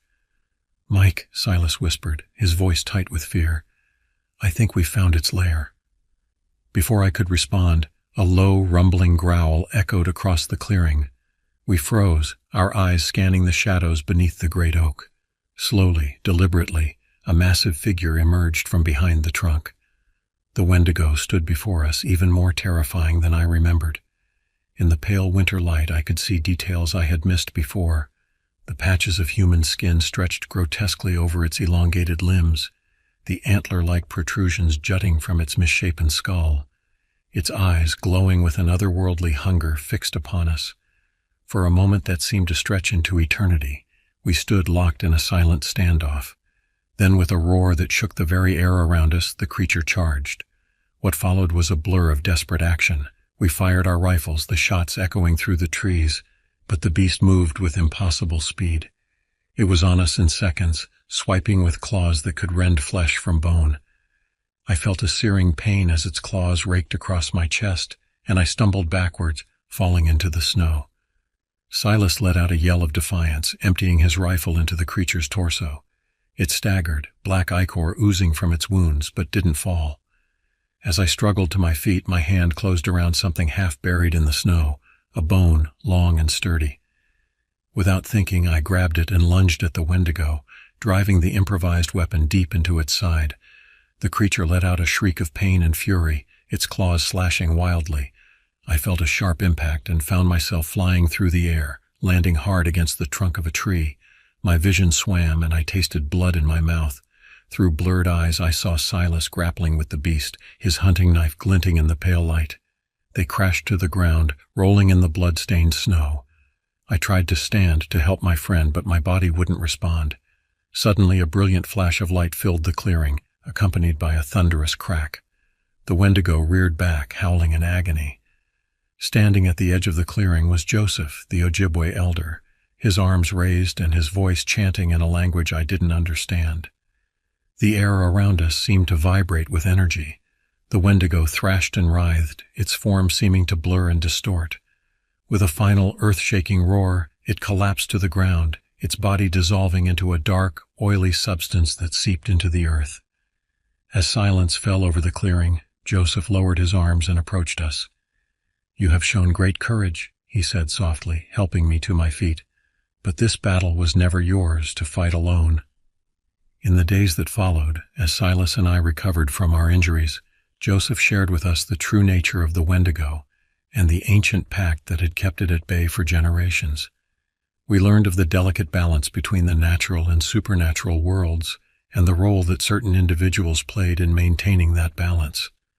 Our encounter with the Wendigo had opened our eyes to a hidden reality, one that existed alongside our familiar world. It was a reality filled with both wonder and terror, ancient spirits and primal forces that defied easy explanation. As we stood at the edge of the forest one last time, preparing to return to our normal lives, I knew that nothing would ever be the same. The world was bigger, older, and far more mysterious than we had ever imagined.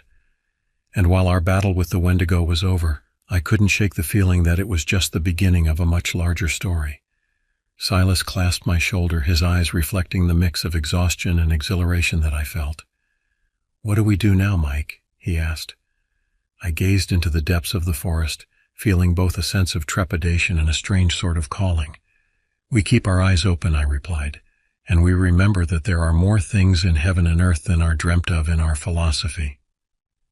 As we turned away from the forest and back towards the familiar comforts of our everyday lives, I knew that we would carry the weight of our experiences with us forever. We had glimpsed a world beyond the veil of ordinary reality, and there was no going back. Whatever challenges lay ahead, whatever mysteries still lurked in the shadows, we would face them with open eyes and resolute hearts. The forest behind us stood silent and ancient, guarding its secrets. But now we knew that sometimes, if you listen closely enough, you can hear the whispers of a deeper, older truth echoing through the trees. And in that knowledge, terrifying as it might be, there was also a profound sense of wonder at the vast, unexplored realms that exist just beyond the edge of our understanding. As the years passed, Silas and I found ourselves inexorably drawn back to the mysteries of the forest. Our encounter with the Wendigo had awakened something within us, a sense of purpose, perhaps, or simply an unquenchable curiosity about the hidden world we had glimpsed. We began to spend more time with Joseph, learning the old ways and the ancient lore of his people.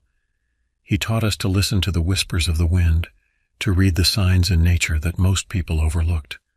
Slowly, we began to see the world through new eyes, recognizing the thin veil that separated our mundane reality from the realm of spirits and ancient forces. One crisp autumn evening, as we sat around a campfire with Joseph, he turned to us with a grave expression. "The balance is shifting," he said, his voice barely above a whisper. "The old spirits are restless. They sense the changes in the world, the warming climate, the disappearing wilderness. They're awakening, and not all of them are benevolent." Silas and I exchanged glances, feeling a familiar mix of excitement and dread. "What can we do?" I asked. Joseph's eyes gleamed in the firelight. "You've been chosen," he said. "Your encounter with the Wendigo was no accident. The spirits have marked you. Now you must become guardians of the old ways, protectors of the balance." And so began our new life as what Joseph called spirit walkers. We learned to navigate between worlds, to communicate with the ancient forces that dwelled in the deepest parts of the forest. It wasn't easy. There were times when the things we saw and experienced threatened to overwhelm us, to shatter our sanity. But we persevered, driven by a sense of duty and an insatiable curiosity. Our first real test came on a moonless night in late winter. Reports had been circulating of strange lights seen deep in the forest, accompanied by eerie, otherworldly sounds. Local authorities dismissed it as pranks or overactive imaginations, but we knew better. Guided by Joseph's teachings, we ventured into the heart of the woods. The air was thick with an unnatural fog, and the usual sounds of the forest were eerily absent. As we pushed deeper, we began to hear it, a low, pulsing hum that seemed to come from everywhere and nowhere at once. We crested a small hill and found ourselves looking down into a shallow valley. There, hovering just above the ground, was a shimmering portal of light. Strange, ethereal shapes moved within it, their forms constantly shifting and changing. A thinning of the veil, Joseph had called it, a place where the boundary between our world and the spirit realm had worn thin, allowing things to pass through. As we watched, transfixed, a figure began to emerge from the portal. It was tall and slender, with skin that shimmered like starlight. Its eyes were deep pools of swirling colors, and atop its head was a crown of twisting antlers. "The Forest Lord," Silas breathed, recognition dawning on his face from the stories Joseph had told us. The being's gaze fell upon us, and I felt a wave of ancient power wash over me. Its voice, when it spoke, seemed to bypass my ears entirely and resonate directly in my mind. "The world is changing," it said, its tone neither friendly nor hostile, but filled with an immense sadness. "The old agreements are failing. The balance must be restored, or both our realms will suffer." What followed was a night unlike any other. The Forest Lord tasked us with a series of trials and quests, each designed to mend the weakening bonds between the human and spirit worlds. We traversed mystical landscapes, confronted ancient guardians, and solved riddles that seemed to bend the very fabric of reality. As dawn broke, we found ourselves back in the familiar woods, exhausted but forever changed. The Forest Lord had entrusted us with sacred knowledge and new responsibilities. We were now truly guardians of the threshold, tasked with maintaining the delicate balance between worlds. In the months and years that followed, Silas and I continued our work. We became known in certain circles as people who could help with unusual problems. Sometimes it was as simple as performing a ritual to appease a disturbed spirit. Other times, we found ourselves facing creatures and forces that defied description. Armed only with our wits, Joseph's teachings, and the strange gifts bestowed upon us by the Forest Lord.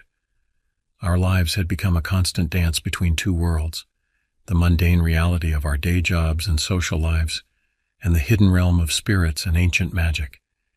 It wasn't always easy to balance the two, and there were times when the weight of our responsibilities threatened to crush us. But through it all, Silas and I had each other. Our shared experiences had forged a bond stronger than blood. We were more than friends, more than brothers. We were fellow travelers on a journey that few could understand. As I sit here now, years later, looking out at the forest that has become both my home and my battlefield, I can't help but reflect on the strange turns my life has taken. The young man who once ventured into these woods looking for nothing more than a deer to hunt seems like a distant memory. The world is changing faster than ever before. The old spirits are restless, the ancient balance is shifting, but as long as there are those willing to stand at the threshold, to bear witness to the wonders and terrors of the hidden world, there is hope. For in the end, that's what Silas and I have become, witnesses and guardians, keepers of secrets and tellers of tales. Our story is far from over, and I suspect that the forest still has many mysteries left to reveal. But whatever comes, we'll face it as we always have, together with open eyes and resolute hearts, ready to step once more into the unknown.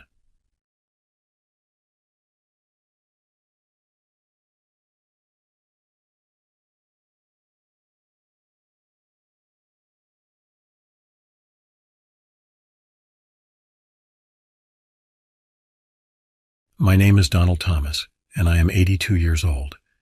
This happened to me in 2015 when I was 37, living in a quiet corner of Idaho and working as a truck driver. It wasn't the most exciting job, but it paid the bills. My life was pretty straightforward. Work, sleep, repeat. On weekends, I'd hit the local bar, watch some football, and maybe catch a fish or two down at the lake if I was lucky. I've always been a skeptic, not one for ghost stories or urban legends. That was until that summer when things took a turn I couldn't explain.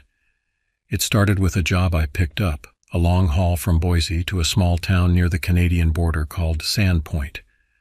The route was scenic but isolated, perfect for those who like their own company.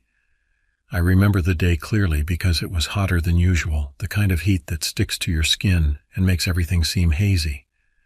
I packed my truck, double-checked my route, and set off around noon. The first leg of the trip was uneventful, just me and the open road. I stopped in a small town called Bonner's Ferry to grab a bite to eat and stretch my legs. The diner was classic Americana, checkered floors, vinyl booths, the smell of frying bacon. As I sat there eating my burger, I noticed a couple of locals giving me the once-over. Not unusual. Strangers are always curious about new faces in small towns. Back on the road, I started to feel a little uneasy. It wasn't anything specific, just a sense that something wasn't right. I chalked it up to the heat and the long drive. The sun was setting as I approached a dense patch of forest, the kind where the trees seem to close in on you. I switched on my headlights, the beams cutting through the gloom. About an hour into the woods, my truck sputtered and died. I cursed under my breath, pulled over, and popped the hood. I'm no mechanic, but I know enough to get by. As I was fiddling with the engine, I heard something. At first I thought it was an animal, maybe a deer or a raccoon, but then it got closer, and I realized it was footsteps, heavy and deliberate. "Hello?" I called out, half expecting a hunter or a hiker to emerge from the trees. No answer. The footsteps stopped. I felt a chill that had nothing to do with the temperature. I grabbed a flashlight from the cab and swept the beam around. Nothing. I told myself I was being paranoid, probably just hearing things. After what felt like forever, I managed to get the truck started again. I climbed back in and continued down the road, but I couldn't shake the feeling that I was being watched. I glanced in the rearview mirror more times than I cared to admit, half expecting to see someone or something lurking in the darkness. I reached Sandpoint around midnight and parked the truck in the lot behind a small motel. Exhausted, I checked in and collapsed on the bed without bothering to undress. I was out cold within minutes. I woke up to the sound of knocking. Who the hell knocks on a stranger's door at that hour? I stumbled to the door and peered through the peephole. It was the motel manager, a wiry old man with a face like a dried apple. "Sorry to bother you, Mr. Thomas," he said, his voice shaking slightly. "There's a problem with your truck." My heart sank. I followed him outside, half expecting to find the truck vandalized or broken into. Instead, I found it intact, but there were deep scratches on the side like claw marks. I felt a surge of anger and confusion. "What the hell did this?" I demanded. The manager shook his head. "Don't know, sir. Never seen anything like it." I spent the next hour inspecting the damage and trying to figure out what could have caused it. A bear, maybe? but the marks were too precise, too deliberate. I went back to bed, but sleep was elusive. I kept hearing those footsteps in my mind, replaying the night in the woods over and over. The next morning I called the local mechanic to take a look at the truck. While waiting, I decided to explore the town a bit. Sandpoint was charming in a rustic sort of way, with its wooden buildings and narrow streets. I grabbed a coffee at a little cafe and struck up a conversation with the barista, a young woman named Cassie. "You're not from around here, are you?" she asked, eyeing me with curiosity. "Nope, just passing through," I replied. "Had a weird night, though. Something messed up my truck." Her expression changed. "You didn't stop in the woods, did you?" "Yeah, had to fix the engine. Why?" She leaned in, lowering her voice. "There's been talk about strange things happening in those woods, people disappearing, weird sightings. My uncle went missing out there a few months ago. They never found him." I felt the chill run down my spine. I thanked her for the coffee and left, my mind racing. Could there be a connection? It sounded like something out of a bad horror movie, but the fear in her eyes was real. I spent the rest of the day trying to shake off the conversation, but it clung to me like a shadow. The mechanic finished with my truck and I loaded up for the return trip. I decided to take a different route, avoiding the forest altogether. Better safe than sorry, I told myself. The drive back was tense. Every rustle of leaves, every flicker of movement in the trees made me jump. I kept the radio on to drown out my thoughts, but it didn't help much. I was halfway home when I saw it, a figure darting across the road in the distance. I slammed on the brakes, heart pounding. The figure was gone, swallowed by the darkness. I sat there, gripping the wheel, trying to calm my breathing. It could have been an animal, I told myself, but deep down I knew it wasn't. I pressed on, the feeling of being watched growing stronger with every mile. I finally reached Boise in the early hours of the morning.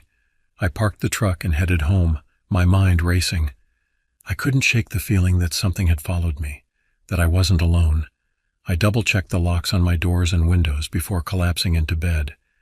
For the next few days I tried to go back to my routine, but the sense of unease lingered. I found myself looking over my shoulder, jumping at every sound. Then one night it happened. I was sitting in my living room watching TV when I heard a noise outside.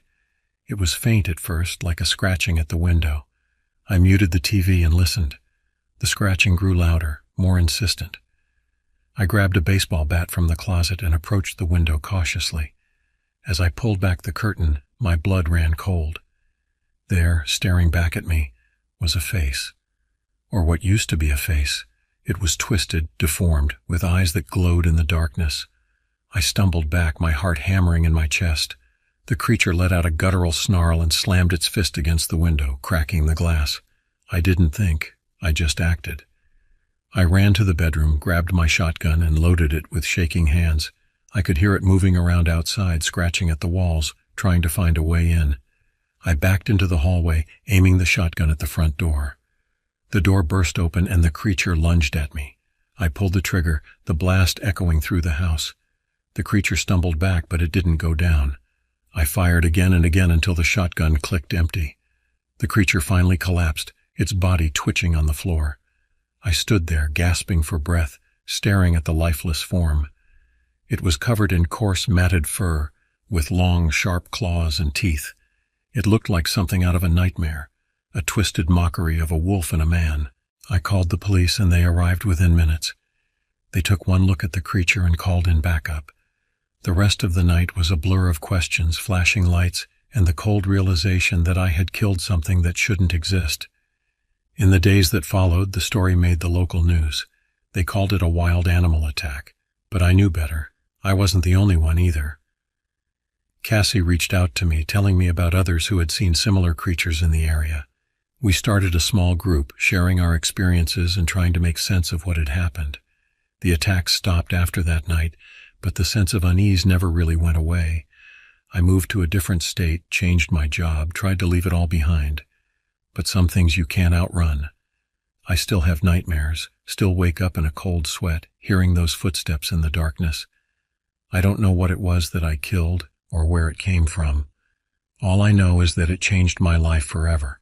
I'm still a skeptic, But now I'm a skeptic who knows that some things can't be explained. Some things are better left in the shadows.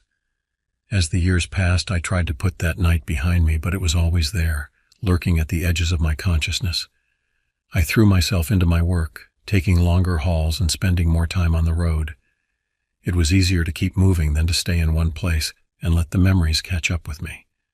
I started noticing things I hadn't before, the way certain stretches of road seemed to swallow sound, leaving nothing but an eerie silence. The strange lights that sometimes flickered in the distance, too erratic to be stars or planes. The shadows that moved in ways shadows shouldn't. I kept in touch with Cassie over the years. She'd become something of an amateur researcher, digging into local legends and folklore. She'd send me emails occasionally, updating me on her findings. Most of it seemed far-fetched, but after what I'd seen, I couldn't dismiss it entirely. One day, about 5 years after the incident, I got a call from Cassie. Her voice was urgent, excited. "Donald, I think I found something. Can you come back to Sandpoint?" I hesitated.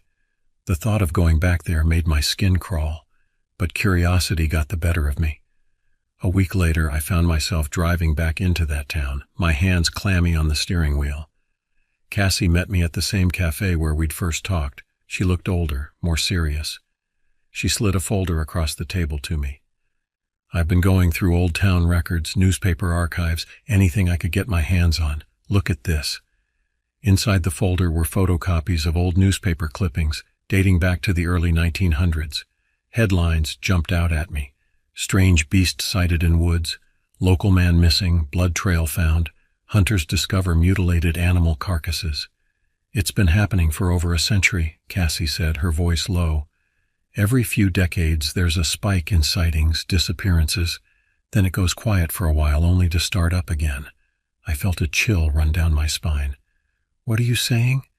She leaned in closer. "I don't think what you killed was the only one, Donald. I think there are more of them out there." I wanted to dismiss it, to tell her she was chasing shadows, but I couldn't, not after what I'd seen. We spent the next few days poring over her research, trying to piece together a pattern. It was like trying to assemble a jigsaw puzzle with half the pieces missing. One name kept coming up in the old reports, Whitetail Mountain. It was deep in the forest, several miles from where I'd had my encounter. According to the legends Cassie had uncovered, it was a place the local Native American tribes had considered taboo, a place where the veil between worlds was thin. "We need to go there," Cassie said, her eyes bright with determination. Every instinct I had screamed against it, but I found myself agreeing. We set out early the next morning, my old truck loaded with supplies. The drive into the forest was tense, every shadow seeming to hide a threat. We parked at the base of Whitetail Mountain and started the hike up. The forest was unnaturally quiet, no birdsong, no rustling of small animals in the underbrush, just the sound of our own labored breathing and the crunch of leaves under our feet. As we climbed higher, the air grew colder, a mist settling around us.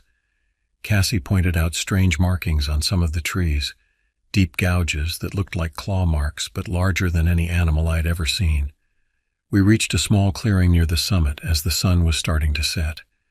In the center of the clearing was a circle of standing stones, each one taller than a man.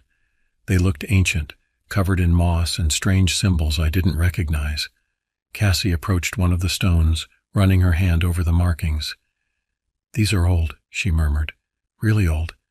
That's when we heard it, a low, rumbling growl that seemed to come from everywhere and nowhere at once. We spun around, backs to each other, searching the lengthening shadows. They emerged from the trees, 3 of them, similar to the creature I'd killed but larger, more bestial. Their eyes glowed with an unnatural light, fixed on us with predatory intent. What happened next was a blur of action and terror. We ran, the creatures in pursuit. I could hear their snarls, feel their hot breath on the back of my neck. We stumbled down the mountain, branches whipping at our faces, roots threatening to trip us at every step. Somehow we made it back to the truck. I gunned the engine, tires spinning in the dirt before finding purchase. As we sped away, I could see the creatures in the rearview mirror, standing at the edge of the trees, watching us go. We drove in silence for a long time, both of us trying to process what we'd seen. Finally, Cassie spoke. "We can't just leave it like this. People need to know. I nodded, my hands still shaking on the steering wheel. But who would believe us? In the years that followed, Cassie and I tried to piece together the truth. We reached out to others who'd had similar experiences, gathered evidence where we could. Most people dismissed us as crackpots or attention seekers, but a few listened. We never went back to Whitetail Mountain. Whatever was up there, it was beyond our understanding. But we kept watch, tried to warn people away from the area. Sometimes we succeeded, sometimes we didn't. Now, as an old man looking back, I still don't have all the answers. I don't know what those creatures were or where they came from. I don't know why they chose that part of the world to haunt. All I know is that there are things out there in the dark, things that defy explanation. I still drive sometimes, taking long trips down lonely roads. And sometimes when the night is at its darkest and the world is quiet, I think I can hear those footsteps again, following just behind my truck. A reminder that no matter how far we've come, no matter how much we think we know, there are still mysteries in this world, and some of them have teeth. Over the years, Cassie and I continued our research, albeit more cautiously. We learned to be discreet, to ask questions without raising suspicions. We gathered a small network of people who'd had similar experiences: truckers, hikers, park rangers. Each story added another piece to the puzzle, but the full picture remained elusive. One pattern became clear. The creatures seemed to be more active during certain times of the year, particularly around the solstices and equinoxes. We started tracking lunar cycles, weather patterns, anything that might give us a clue about their behavior. In 2020, 5 years after our encounter on Whitetail Mountain, Cassie made a breakthrough. She'd been corresponding with a retired anthropologist who specialized in Native American folklore. He sent her a translation of an old tribal legend that spoke of Skinwalkers, beings that could shift between human and animal form. The legend described a ritual site high in the mountains, a place where the boundaries between worlds grew thin. It matched the description of the stone circle we'd found on Whitetail Mountain. According to the legend, the Skinwalkers were guardians of sorts, tasked with preventing something even worse from crossing over. It was a chilling thought. If these creatures, these nightmares made flesh, were guardians, what were they guarding against? We debated going back to Whitetail Mountain, but ultimately decided against it. Whatever was up there, it was beyond our ability to handle.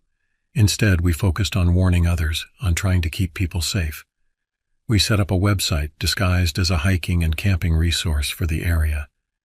Between tips about trail conditions and campsite recommendations, we embedded warnings. Avoid the north face of Whitetail Mountain. If hiking at night, always travel in groups. If you hear unexplained noises, return to your vehicle immediately. It wasn't much, but it was something. And over time, we started to see results. Reported sightings decreased, fewer hikers went missing, but the peace didn't last. In the summer of 2022, a group of college students went camping in the area. They were found 2 weeks later, or what was left of them. The official report blamed it on a bear attack, but Cassie and I knew better. The claw marks were too big, too deliberate. We realized then that we couldn't just sit back and hope our warnings would be enough. We needed to do more. That's when we started the training program. We reached out to our network, found people who were willing to learn, to prepare. We taught them what we knew about the creatures, their strengths, their weaknesses, how to recognize signs of their presence. It wasn't about hunting them. We knew that would be suicide. It was about being prepared, about knowing what to do if you encountered one, how to distract them, how to escape, how to survive. We set up safe houses throughout the region, stocked with supplies and weapons. Silver seemed to hurt them, though we never figured out why. We distributed silver-tipped bullets, silver knives, not to kill, but to buy time if needed. As word spread, more people came to us. Some were skeptics at first, but seeing the evidence, hearing the stories, it was hard to deny the reality of what we were facing. We became a sort of underground network, a secret line of defense against something most of the world didn't even know existed. It wasn't easy. We lost people along the way, good people, brave people, but we also saved lives, more than I can count. Now, as I approach the end of my life, I look back on all of this with a mix of pride and sadness. Pride in what we've accomplished, in the lives we've saved, sadness for the innocence lost, for the weight of knowledge we carry. I'm writing this all down now, not for fame or recognition, but as a record, a warning to those who come after. The world is bigger and stranger than most people realize. There are things out there in the dark, things that defy our understanding of reality. But we're not helpless. We can prepare. We can fight back. Not with guns or bombs, but with knowledge, with caution, with respect for the unknown. To whoever reads this, know that you're not alone. There are others out there who know the truth, who stand ready to help. If you've seen something you can't explain, if you've heard those footsteps in the dark, reach out. We're here. And to those creatures, whatever they are, wherever they came from, we're watching, we're learning, we're ready. As for me, my part in this story is coming to an end, but the story itself, I think, is far from over. There are still mysteries out there, still secrets to uncover. And as long as there are people willing to seek the truth, to face the unknown, there's hope. So keep your eyes open, stay alert. And if you're ever driving down a lonely road at night and you hear something that sounds like footsteps following your car, don't stop. Don't look back. Just keep driving. And remember, you're not alone. This is Donald Thomas, signing off. Stay safe out there, and remember, the truth is stranger than you know. As the seasons turned and years passed, our role as guardians of the threshold became increasingly complex. The modern world continued to encroach upon the ancient forests, and with each passing day, the balance between realms grew more precarious. One particularly harsh winter, we received an urgent message from a small town on the outskirts of the forest. Strange occurrences had been plaguing the community, livestock disappearing, eerie lights in the woods, and most disturbingly, people sleepwalking into the forest, only to return days later with no memory of where they'd been. Silas and I packed our gear, a curious mix of modern equipment and arcane artifacts we'd acquired over the years, and headed out. The town was a picture of fear and suspicion when we arrived. Drawn faces peered out from behind curtains, and the streets were nearly deserted despite it being midday. We met with the town's mayor, a tired-looking man named Frank, who filled us in on the details. "It started about a month ago," he explained, his voice barely above a whisper. "At first we thought it was just the usual winter madness, but then people started going missing. They'd walk into the forest at night, and when we found them days later, they couldn't remember anything. And their eyes were different somehow." Silas and I exchanged glances. We'd seen this before, or at least something similar. "Has there been any construction recently?" I asked. "Any disturbances in the forest?" Frank nodded slowly. "There's a new housing development going up on the north side of town. They had to clear quite a bit of old-growth forest to make room." That night, Silas and I ventured into the woods. The air was thick with an unnatural mist, and an eerie silence hung over everything. As we pushed deeper into the forest, we began to feel it, a pull, a compulsion drawing us further in. We came to a clearing that hadn't been there before. The trees around it were twisted and blackened, their branches reaching toward the center like gnarled fingers. And there, in the middle of it all, was a pool of water so still it looked like black glass. "A portal," Silas murmured, his breath forming clouds in the cold air, "but not like any we've seen before." As we watched, ripples began to form on the surface of the pool. Something was coming through. We readied ourselves, drawing on the skills and knowledge we'd gained over the years. What emerged was beyond anything we'd encountered before. It was a being of shadow and mist, constantly shifting and reforming. Dozens of eyes blinked open across its form, each a different color and shape. "Humans," it spoke, its voice a cacophony of whispers. "You have broken the ancient pacts. You have taken what was not yours to take. And now we come to reclaim what is ours." We tried to reason with it, to explain that not all humans were responsible for the destruction of the forest. But the being was beyond reason. It had been awakened by the disturbance of its ancient resting place, and it was filled with a primordial rage.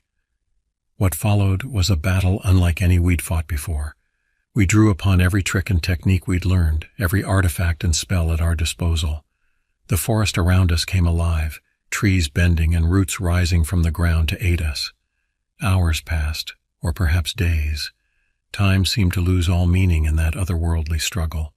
But finally, as the first rays of dawn began to pierce the gloom, we managed to force the entity back through the portal. Exhausted and battered, we performed the rituals Joseph had taught us to seal the breach. As the last words of the ancient chant left our lips, the pool shimmered and vanished, leaving behind only a scorched patch of earth. We stumbled back to town, where we found the citizens emerging from their homes, blinking in confusion as if awakening from a long dream. The mayor greeted us, his face a mix of relief and lingering fear. "It's over," I told him, my voice hoarse from exertion, "but there's work to be done." In the days that followed, we worked with the town to establish new boundaries and rituals to honor the forest. The housing development was scaled back, and plans were made to replant much of the cleared land. As we prepared to leave, Frank approached us. "How can we ever repay you?" he asked. Silas and I shared a look. "Just remember," I said, "the forest is alive. It's ancient and powerful. Respect it, honor it, and it will protect you. Abuse it and—" I left the thought unfinished. Frank nodded, understanding. As we drove away, Silas turned to me. "You know," he said, "every time I think I've seen it all, something new comes along. Makes you wonder what else is out there." I nodded, my mind already turning to the next challenge, the next mystery. Our work was far from over. The balance between worlds was more fragile than ever, and new threats were emerging all the time. But as I looked out at the forest, sliding past our window, I felt a sense of purpose stronger than ever before. We were guardians, protectors of an ancient legacy, and as long as there were forests to defend and mysteries to unravel, we would be there standing at the threshold between worlds, ready to face whatever came next. The road stretched out before us, leading back into the heart of the wilderness we had sworn to protect. And though I knew that greater challenges lay ahead, I couldn't help but feel a thrill of anticipation. For in this life we had chosen, or perhaps the life that had chosen us, every day brought new wonders and new dangers. And so we drove on, two friends bound by fate and choice, guardians of the threshold, keepers of ancient secrets. The forest welcomed us back, its shadows deepening as we passed beneath its canopy. Whatever lay ahead, we would face it together, as we always had. As we drove deeper into the forest, the familiar sense of crossing a threshold washed over us. The air grew thick with ancient magic, and the shadows seemed to dance with hidden life. Silas and I exchanged a knowing glance. We were home. We arrived at Joseph's cabin just as the sun was setting. The old Ojibwe man was waiting for us on the porch, his weathered face creased with concern. "You've returned just in time," he said, his voice grave. "The spirits have shown me a vision. A great convergence is coming, a moment when the veil between worlds will thin to its breaking point." Inside the cabin, Joseph laid out an old map of the forest. At its center was a place we'd never been, a hidden valley, unmarked on any modern chart. "The heart of the forest," Joseph explained, "the nexus point where all the ley lines converge. In 3 days, during the winter solstice, the barrier between worlds will be at its weakest there. If we don't strengthen it, both realms could collapse into chaos." We spent the next 2 days preparing, gathering artifacts and herbs, performing rituals to strengthen our connection to the forest spirits. On the morning of the solstice, we set out, our path lit by an ethereal glow that seemed to emanate from the forest itself. The journey was perilous. We faced trials that tested not just our physical strength, but our very souls. Spectral beings questioned our motives, ancient guardians challenged our right to pass, and the forest itself seemed to shift and change around us, as if alive and wary of our presence. As night fell, we finally reached the hidden valley. The sight took our breath away. Massive standing stones, older than human memory, formed a perfect circle. At the center was a pool of water that reflected not the sky above, but a swirling cosmos of unknown stars. We took our positions around the circle, just as Joseph had instructed. As the solstice moon reached its zenith, the air began to vibrate with power. The pool at the center began to churn, and from its depths rose a blinding pillar of light. In that moment, I saw everything, every realm, every possibility, the entire tapestry of existence laid bare. I understood, truly understood, the importance of the balance we fought to maintain. Silas, Joseph, and I began to chant, our voices joining with the song of the forest. Power flowed through us, ancient and primal. The standing stones began to glow, pulsing in rhythm with our words. Suddenly the pillar of light exploded outward. For a moment I thought we had failed, that the barrier had broken. But then I saw it, a shimmering dome of energy expanding outward, reinforcing the weakened veil between worlds. As the light faded and the power receded, we stood in awe of what we had accomplished. The forest around us seemed more alive than ever, humming with renewed energy. Joseph turned to us, his eyes shining with pride and something else, a hint of sadness. "You've done it," he said softly. "The balance is restored, stronger than it has been in centuries." As dawn broke, we made our way back to Joseph's cabin. There was a sense of finality in the air, of a chapter closing. "Your task here is complete," Joseph told us as we sat around his kitchen table one last time. "The forest will remember you, but it's time for you to return to your world." Silas and I looked at each other, a lifetime of shared experiences passing between us in a single glance. We knew he was right. Our time as guardians of the threshold had come to an end. In the years that followed, Silas and I returned to our normal lives. We found partners, had families, pursued careers. But we never forgot our experiences in the forest. On quiet nights, we would sometimes feel the pull of that other world, hear the whisper of ancient secrets on the wind. We kept in touch with Joseph, visiting him occasionally. We watched as he trained new guardians, preparing them for the challenges we once faced. And though part of us longed to return to that life of mystery and wonder, we knew our time had passed. Now, as I sit here in my study, an old man looking back on a life fully lived, I can't help but smile. The adventures Silas and I shared in those woods shaped us, taught us truths about the world and ourselves that few ever learn. I glance out the window at the line of trees at the edge of my property. For a moment I swear I see a flicker of movement, a hint of that other world we once knew so well. And I know deep in my bones that the forest remembers us too. Our story, the story of two friends who stumbled into a world of magic and mystery, who faced unimaginable challenges and emerged stronger for it, may be over. But the forest and its secrets endure. And somewhere out there, new guardians stand watch at the threshold, ready to protect the delicate balance between worlds. As for Silas and me, we lived, we loved, we protected, and in the end we understood. And really, what more could anyone ask from a life fully lived?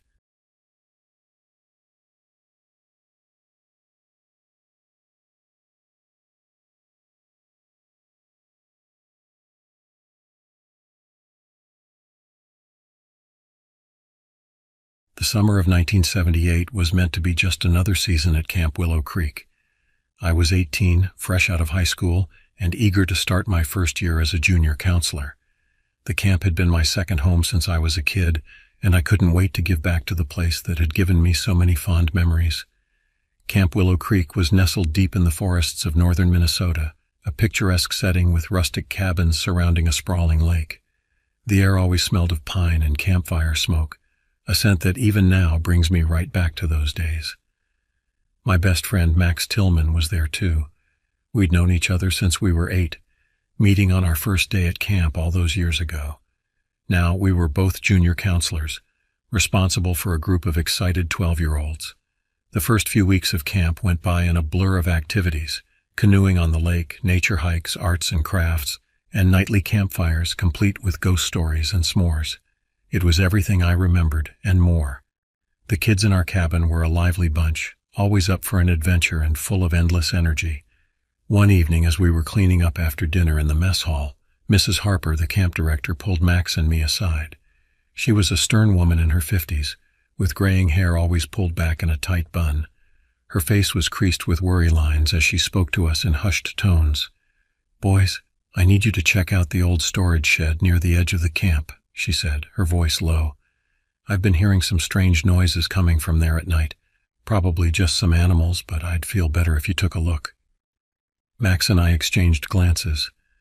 The storage shed was an old, dilapidated building at the far end of the camp property, right at the edge of the dense forest. It had been there since the camp's early days, but it hadn't been used in years. "Sure thing, Mrs. Harper," I said, trying to sound more confident than I felt. We'll head out there after lights out. As night fell and the campers were tucked away in their cabins, Max and I grabbed our flashlights and headed towards the old shed. The moon was full, casting an eerie glow over the campgrounds. The usual nighttime sounds of the forest seemed muted, adding to the unsettling atmosphere. "You know," Max said as we walked, "I've always wondered what's in that old shed. Maybe we'll find some buried treasure or something." I chuckled, grateful for his attempt to lighten the mood. "Yeah, right. More likely we'll find a family of raccoons or an angry possum." As we approached the shed, the air seemed to grow colder. The trees loomed over us, their branches reaching out like gnarled fingers. The shed itself was barely visible in the shadows, its weathered boards blending into the darkness. Max tried the door, but it was locked tight. "Guess we'll have to go around back," he said, his voice hushed. We circled around to the rear of the building. The back door was ajar, creaking softly in the night breeze. Max pushed it open wider, and we stepped inside, our flashlight beams cutting through the dusty air. The interior of the shed was cluttered with years of accumulated junk.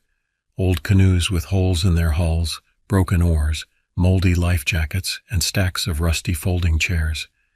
Everything was covered in a thick layer of dust and cobwebs.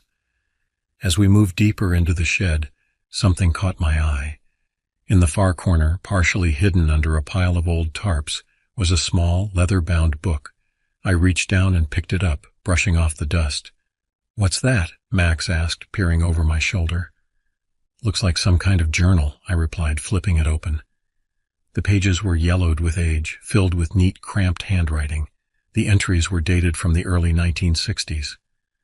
"We should take this back to our cabin," Max suggested. "Maybe it'll explain why Mrs. Harper's been hearing noises out here." We made our way back to our cabin, the journal tucked safely under my arm. Once inside, we settled onto Max's bunk and began to read. The journal belonged to a former counselor named Walter Erickson. The first few entries were mundane, daily schedules, notes about campers, plans for activities. But as we read on, the tone of the entries began to change. Walter wrote about strange occurrences at the camp, shadows moving in the forest at night, eerie sounds echoing across the lake, and most disturbingly, campers going missing. One entry, dated July 12, 1963, caught our attention. "Eddie vanished today. 1 minute he was there, the next gone. We searched everywhere, but it's like he just disappeared into thin air. The police are here now, but I don't think they'll find anything. There's something in these woods, something that doesn't want to be found. I can feel it watching us, always watching." Max and I looked at each other, a chill running down my spine that had nothing to do with the night air. "Do you think this is real?" I asked, my voice barely above a whisper. Max shrugged, but I could see the worry in his eyes. "I don't know, but we should talk to Mrs. Harper about this tomorrow." We spent a restless night, both of us tossing and turning, our minds filled with the unsettling words from Walter's journal. The next morning, we sought out Mrs. Harper as soon as we could. We found her in her office, a small, cluttered room in the main lodge. When we showed her the journal and told her what we'd read, her face went pale. "I remember Eddie," she said softly, her eyes distant. "I was just a junior counselor myself back then. It was awful. We searched for days, but we never found him. His parents were devastated." "Mrs. Harper," I said, hesitating for a moment before continuing, "do you think there's any truth to what Walter wrote about something in the woods?" She was quiet for a long moment, her eyes fixed on the journal in her hands.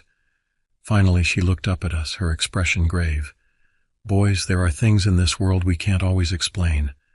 I've been at this camp for over 30 years, and I've seen and heard things that don't make sense. But our job is to keep these kids safe and give them a great summer. So let's focus on that, all right?" Max and I nodded, but as we left her office, we exchanged a look. We both knew we couldn't just let this go. Over the next few days, Max and I pored over Walter's journal, trying to make sense of his increasingly paranoid entries. We also started paying more attention to the woods surrounding the camp, watching for anything unusual. One night, about a week after we found the journal, I was woken by a sound outside our cabin. It was a low, mournful cry, unlike anything I'd ever heard before. I shook Max awake, and we crept to the window. The moon was hidden behind clouds, leaving the campground shrouded in darkness. As our eyes adjusted, we saw a figure moving at the edge of the woods. It was tall and thin, its movements jerky and unnatural. "What is that?" Max whispered, his voice trembling. Before I could answer, the figure turned towards our cabin. 2 pinpricks of light, like eyes reflecting our flashlight beam, glowed in the darkness. Then, as suddenly as it had appeared, the figure was gone, melting back into the shadows of the forest. We spent the rest of the night huddled in our bunks, too scared to sleep. When morning came, we went straight to Mrs. Harper's office to tell her what we'd seen. She listened to our story with a frown, her brow furrowed in concern. "Boys," she said when we'd finished, "I appreciate you coming to me with this, but we can't go scaring the campers with ghost stories. It was probably just a deer or something." But I could see the worry in her eyes. She didn't believe it was just a deer any more than we did. As the days went by, more strange things began to happen. Campers reported hearing weird noises at night. Some claimed to have seen shadows moving outside their cabins. And then the worst happened. It was a Tuesday night, and we were having our weekly campfire. All the campers were gathered around roasting marshmallows and singing songs. As I looked around the circle, I realized someone was missing. "Max," I whispered, nudging my friend, "where's Timmy?" Timmy was one of the younger kids in our cabin, a quiet boy who loved to read. Max looked around, his face growing pale as he realized Timmy wasn't there. We quietly alerted Mrs. Harper, and soon the entire camp was searching. We combed the grounds, calling Timmy's name, our flashlights cutting through the darkness. But there was no sign of him. As the night wore on and our search proved fruitless, a horrible realization began to sink in. Timmy had vanished, just like Eddie all those years ago. The police were called, and the camp was swarming with officers and search dogs. Parents were notified, and many came to pick up their children early. The summer session was cut short, and within a few days Camp Willow Creek was empty except for the staff and the police. Max and I were questioned multiple times, but we had nothing to tell them. We didn't mention Walter's journal or what we'd seen in the woods that night. Somehow we knew they wouldn't believe us. As the days turned into weeks, the search for Timmy continued, but hope was fading. Max and I couldn't shake the feeling that we had failed somehow, that we should have been able to protect him. It was during this time that we met Walter Erickson. He had heard about Timmy's disappearance on the news and had come back to the camp. He was an old man now, his hair white and his face deeply lined, but his eyes were sharp and alert. We showed him the journal we'd found, and he nodded sadly. "I hoped no one would ever have to read that," he said. I thought if I wrote it all down, maybe someone would believe me. Maybe someone could stop it." "Stop what?" I asked, my heart pounding. Walter looked at us, his eyes filled with a mixture of fear and determination. "The thing in the woods," he said. "The thing that took Eddie. And now, it seems, Timmy, too." Over the next few days, Walter told us everything he knew. He spoke of an ancient evil that lived in the forest, something that had been there long before the camp was built. It was drawn to the innocence of children, he said, feeding off their fear and vitality. It all sounded crazy, like something out of a horror movie. But after everything we'd seen and experienced, Max and I couldn't dismiss it entirely. Walter had a plan. He believed that if we could find the creature's lair, we might be able to rescue Timmy and put an end to the disappearances once and for all. It was dangerous, he warned us, but it might be our only chance. Against our better judgment, Max and I agreed to help. We waited until nightfall, then slipped away from the camp, following Walter into the dark forest. The woods were different at night, alien and menacing. Every shadow seemed to move, every sound a potential threat. Walter led us deeper and deeper, following some path only he could see. After what felt like hours, we came to a small clearing. In the center was the entrance to a cave, half hidden by thick undergrowth. A cold wind blew from the cave mouth, carrying with it a foul, rotting smell. "This is it," Walter whispered. "This is where it lives." We stood there, frozen in fear and indecision. Part of me wanted to turn and run, to forget all about this madness. But then I thought of Timmy, scared and alone, possibly trapped in that dark cave.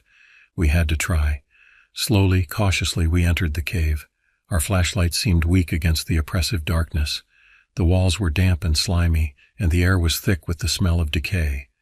As we ventured deeper, we began to hear something. It was a low, rhythmic sound like breathing, but it was too loud, too deep to be human. Suddenly, Walter stopped. "There," he whispered, pointing ahead. In the beam of our flashlights, we saw a hulking shape. It was vaguely humanoid, but larger, its skin a mottled gray-green. And there, clutched in its massive arms, was Timmy. The boy was pale and still, but I could see the slight rise and fall of his chest. He was alive. What happened next was a blur of terror and adrenaline. The creature roared, a sound that shook the very walls of the cave. Walter charged forward, brandishing a crucifix and shouting words in a language I didn't understand. Max and I ran to Timmy, prying him from the creature's grasp as it battled with Walter. We turned to run, but I couldn't leave the old man behind. I looked back, just in time to see Walter plunge a silver dagger into the creature's chest. There was a blinding flash of light and a scream that seemed to come from everywhere at once. Then, silence. When my vision cleared, the creature was gone. Walter lay on the cave floor, pale and still. We carried Timmy and Walter's body out of the cave.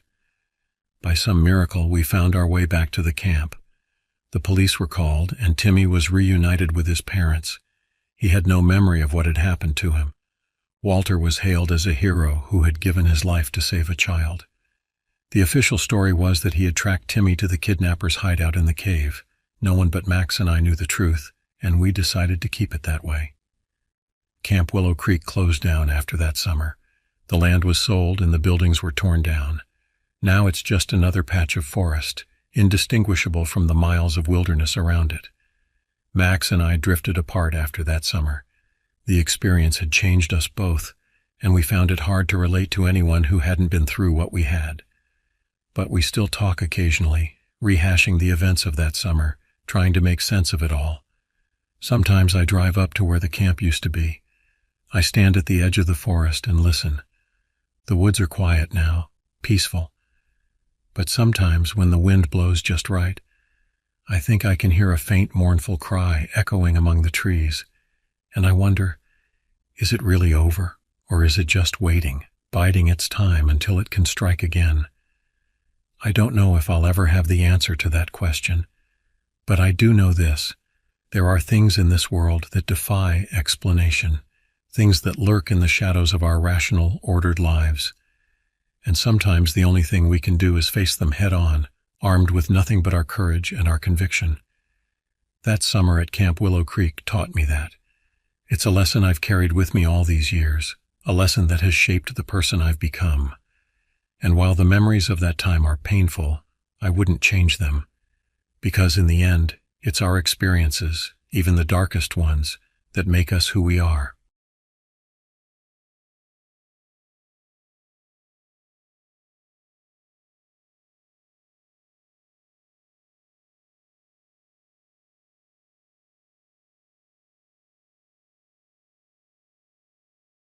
The warm glow of the setting sun painted the sky in hues of orange and pink as I, Jake Thompson, sat on my porch scrolling through my phone.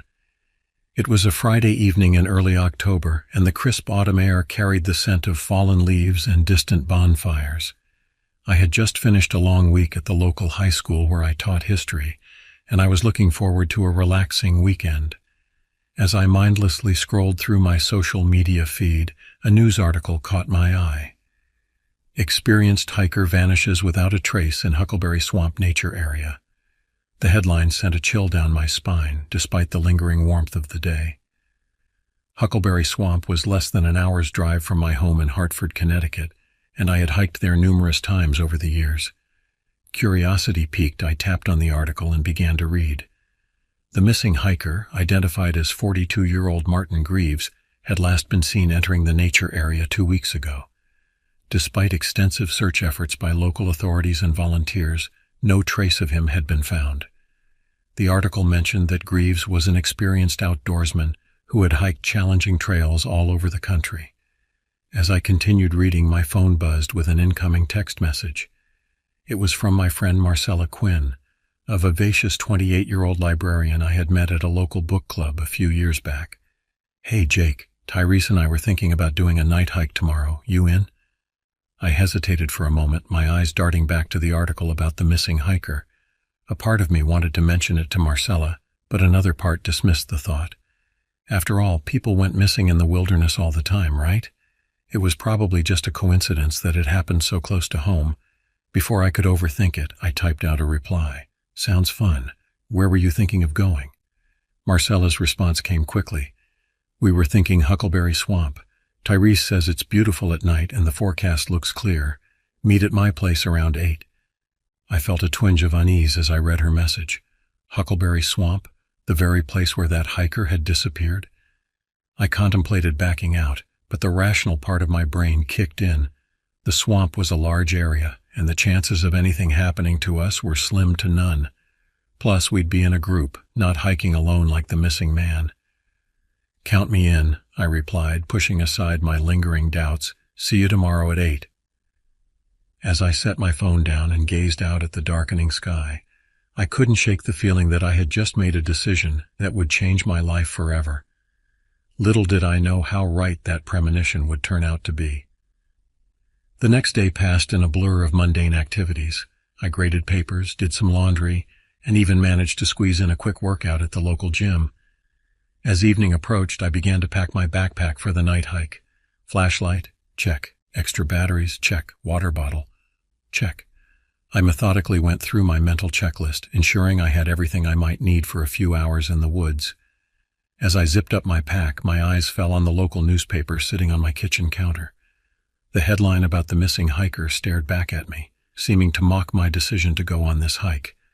I shook my head, trying to dispel the uneasy feeling that had been gnawing at me all day. It's just a hike, Jake, I muttered to myself. Nothing to worry about.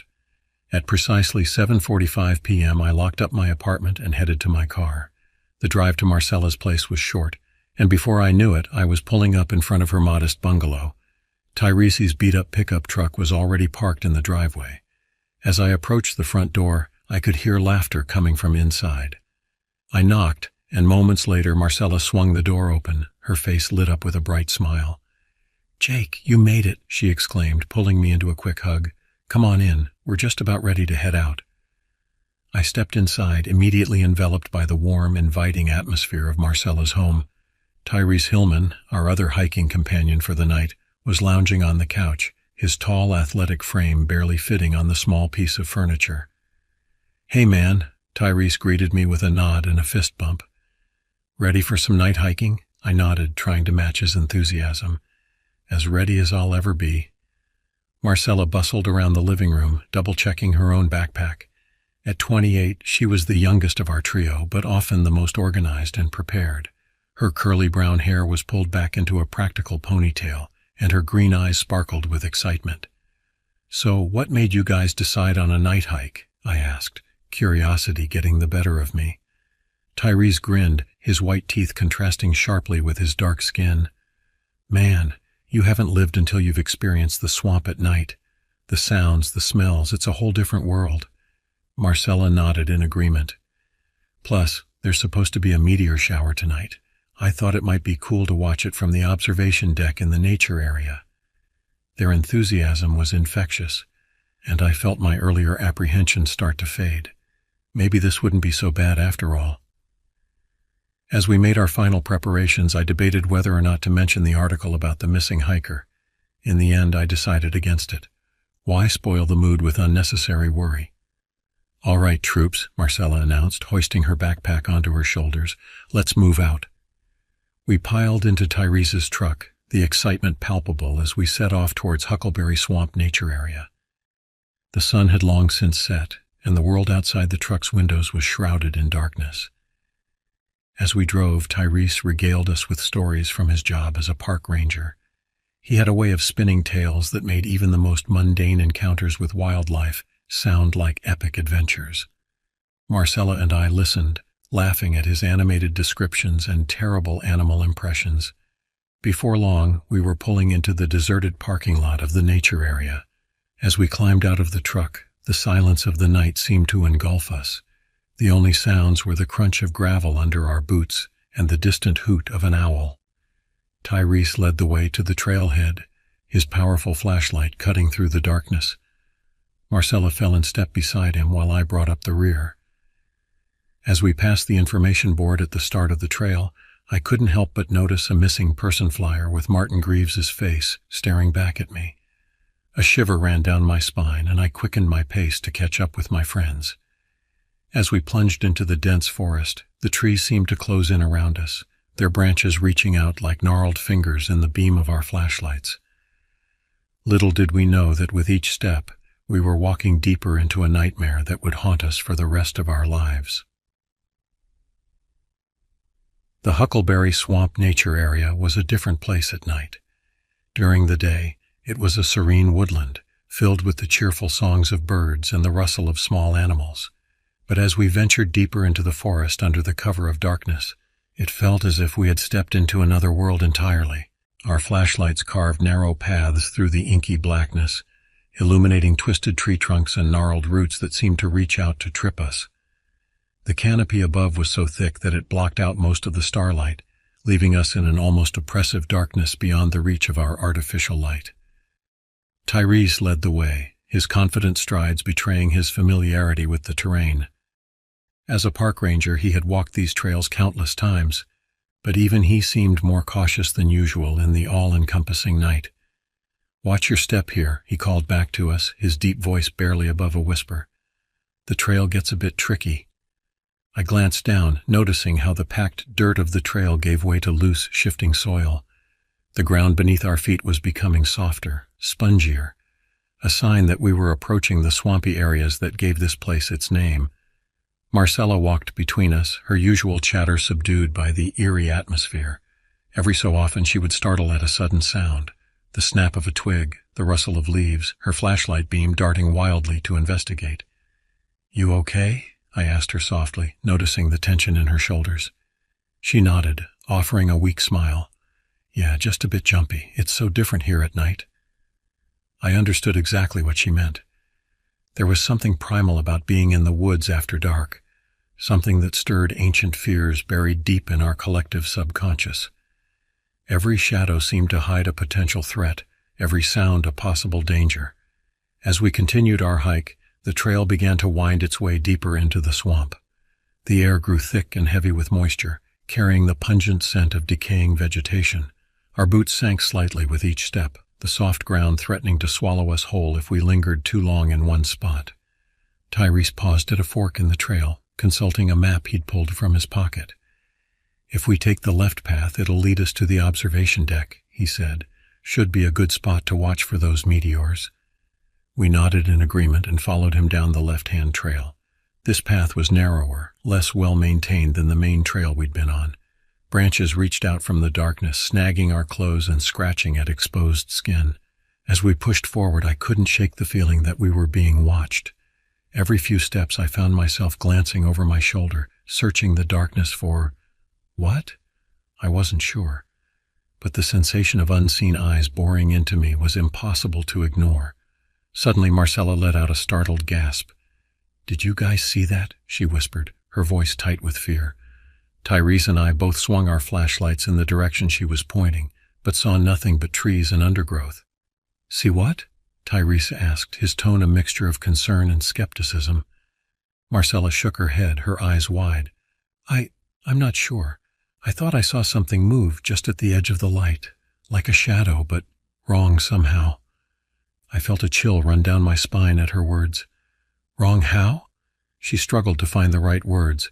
It was too tall, too thin, not like a person or an animal, just wrong.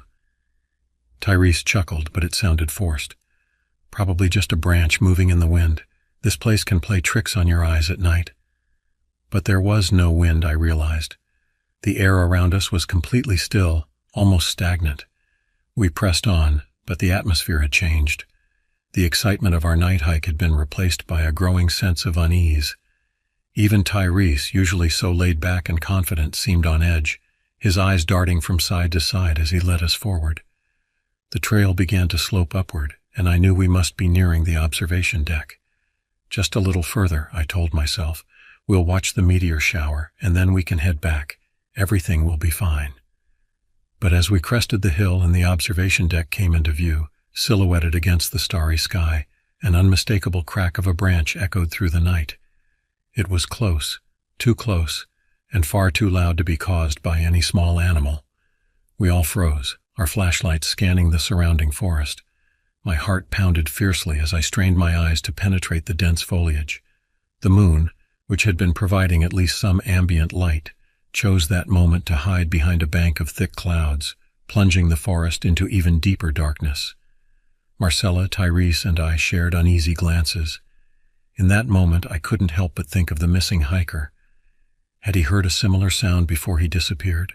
Had he felt this same fear coursing through his veins? As we stood there, frozen in indecision, I realized that our simple night hike had turned into something far more sinister. Whatever was out there in the darkness, whatever had made that sound, it was clear that we were no longer alone in the Huckleberry Swamp.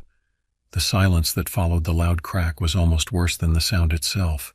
It stretched on, taut as a bowstring, while we stood rooted to the spot, barely daring to breathe. Our flashlight beams danced erratically across the trees, searching for any sign of movement, any clue as to what had made that noise. Tyrese was the first to break the silence. "Okay," he whispered, his usual bravado noticeably absent. "Let's not panic. It was probably just a deer or something." But the look in his eyes betrayed his words. Whatever had snapped that branch was no deer. We all knew it instinctively. "Maybe we should head back," Marcella suggested, her voice barely audible. Her face was pale in the harsh glare of the flashlights, eyes wide with fear. I nodded in agreement. "Yeah, I think that's a good idea. We can always come back another night for the meteor shower." Tyrese hesitated for a moment, clearly torn between his role as our guide and his own growing unease. Finally, he nodded. "All right, let's head back. Stay close together." We turned away from the observation deck, our earlier goal forgotten in the face of this new, unseen threat. Tyrese took the lead again, but his pace was quicker now, more urgent. Marcella fell in behind him, with me bringing up the rear. As we retraced our steps down the trail, I couldn't shake the feeling that we were being herded. Each snap of a twig, each rustle of leaves seemed to come from behind us or to our sides, as if something was corralling us along the path. The forest around us had taken on a malevolent air. The trees, which had seemed merely spooky before, now felt actively hostile. Their branches reached out like claws, snagging our clothes and scratching our skin. Roots seemed to rise up from the ground, threatening to trip us with each step. We had been walking for about 10 minutes when Tyrese suddenly stopped short, causing Marcella to bump into him. "Wait," he hissed, holding up a hand for silence. We froze, straining our ears. At first I heard nothing but the pounding of my own heart. Then, faintly but unmistakably, I picked up the sound of footsteps. Heavy, deliberate footsteps, splashing through shallow water. "Who's there?" Marcella called out, her voice louder than she probably intended, cracking slightly with fear. The footsteps ceased for a moment, and in that silence I swear I could hear the sound of heavy breathing. Not our own, but something else, something bigger. Then the footsteps resumed, more purposeful now, heading directly towards us. "Run!" Tyrese yelled, all pretense of calm abandoned. We took off down the trail, no longer caring about stealth or silence. Branches whipped at our faces as we ran, roots threatened to trip us at every step. The beam of my flashlight bounced wildly, creating a disorienting strobe effect that made it even harder to see where I was going. Behind us I could hear our pursuer crashing through the underbrush. Whatever it was big, and it was fast. The sound of its pursuit spurred us on, driving us to run faster than I thought possible. Suddenly Marcella cried out in pain. I turned to see her sprawled on the ground, clutching her ankle. She must have tripped over a root in our mad dash. Tyrese and I skidded to a stop, rushing back to help her.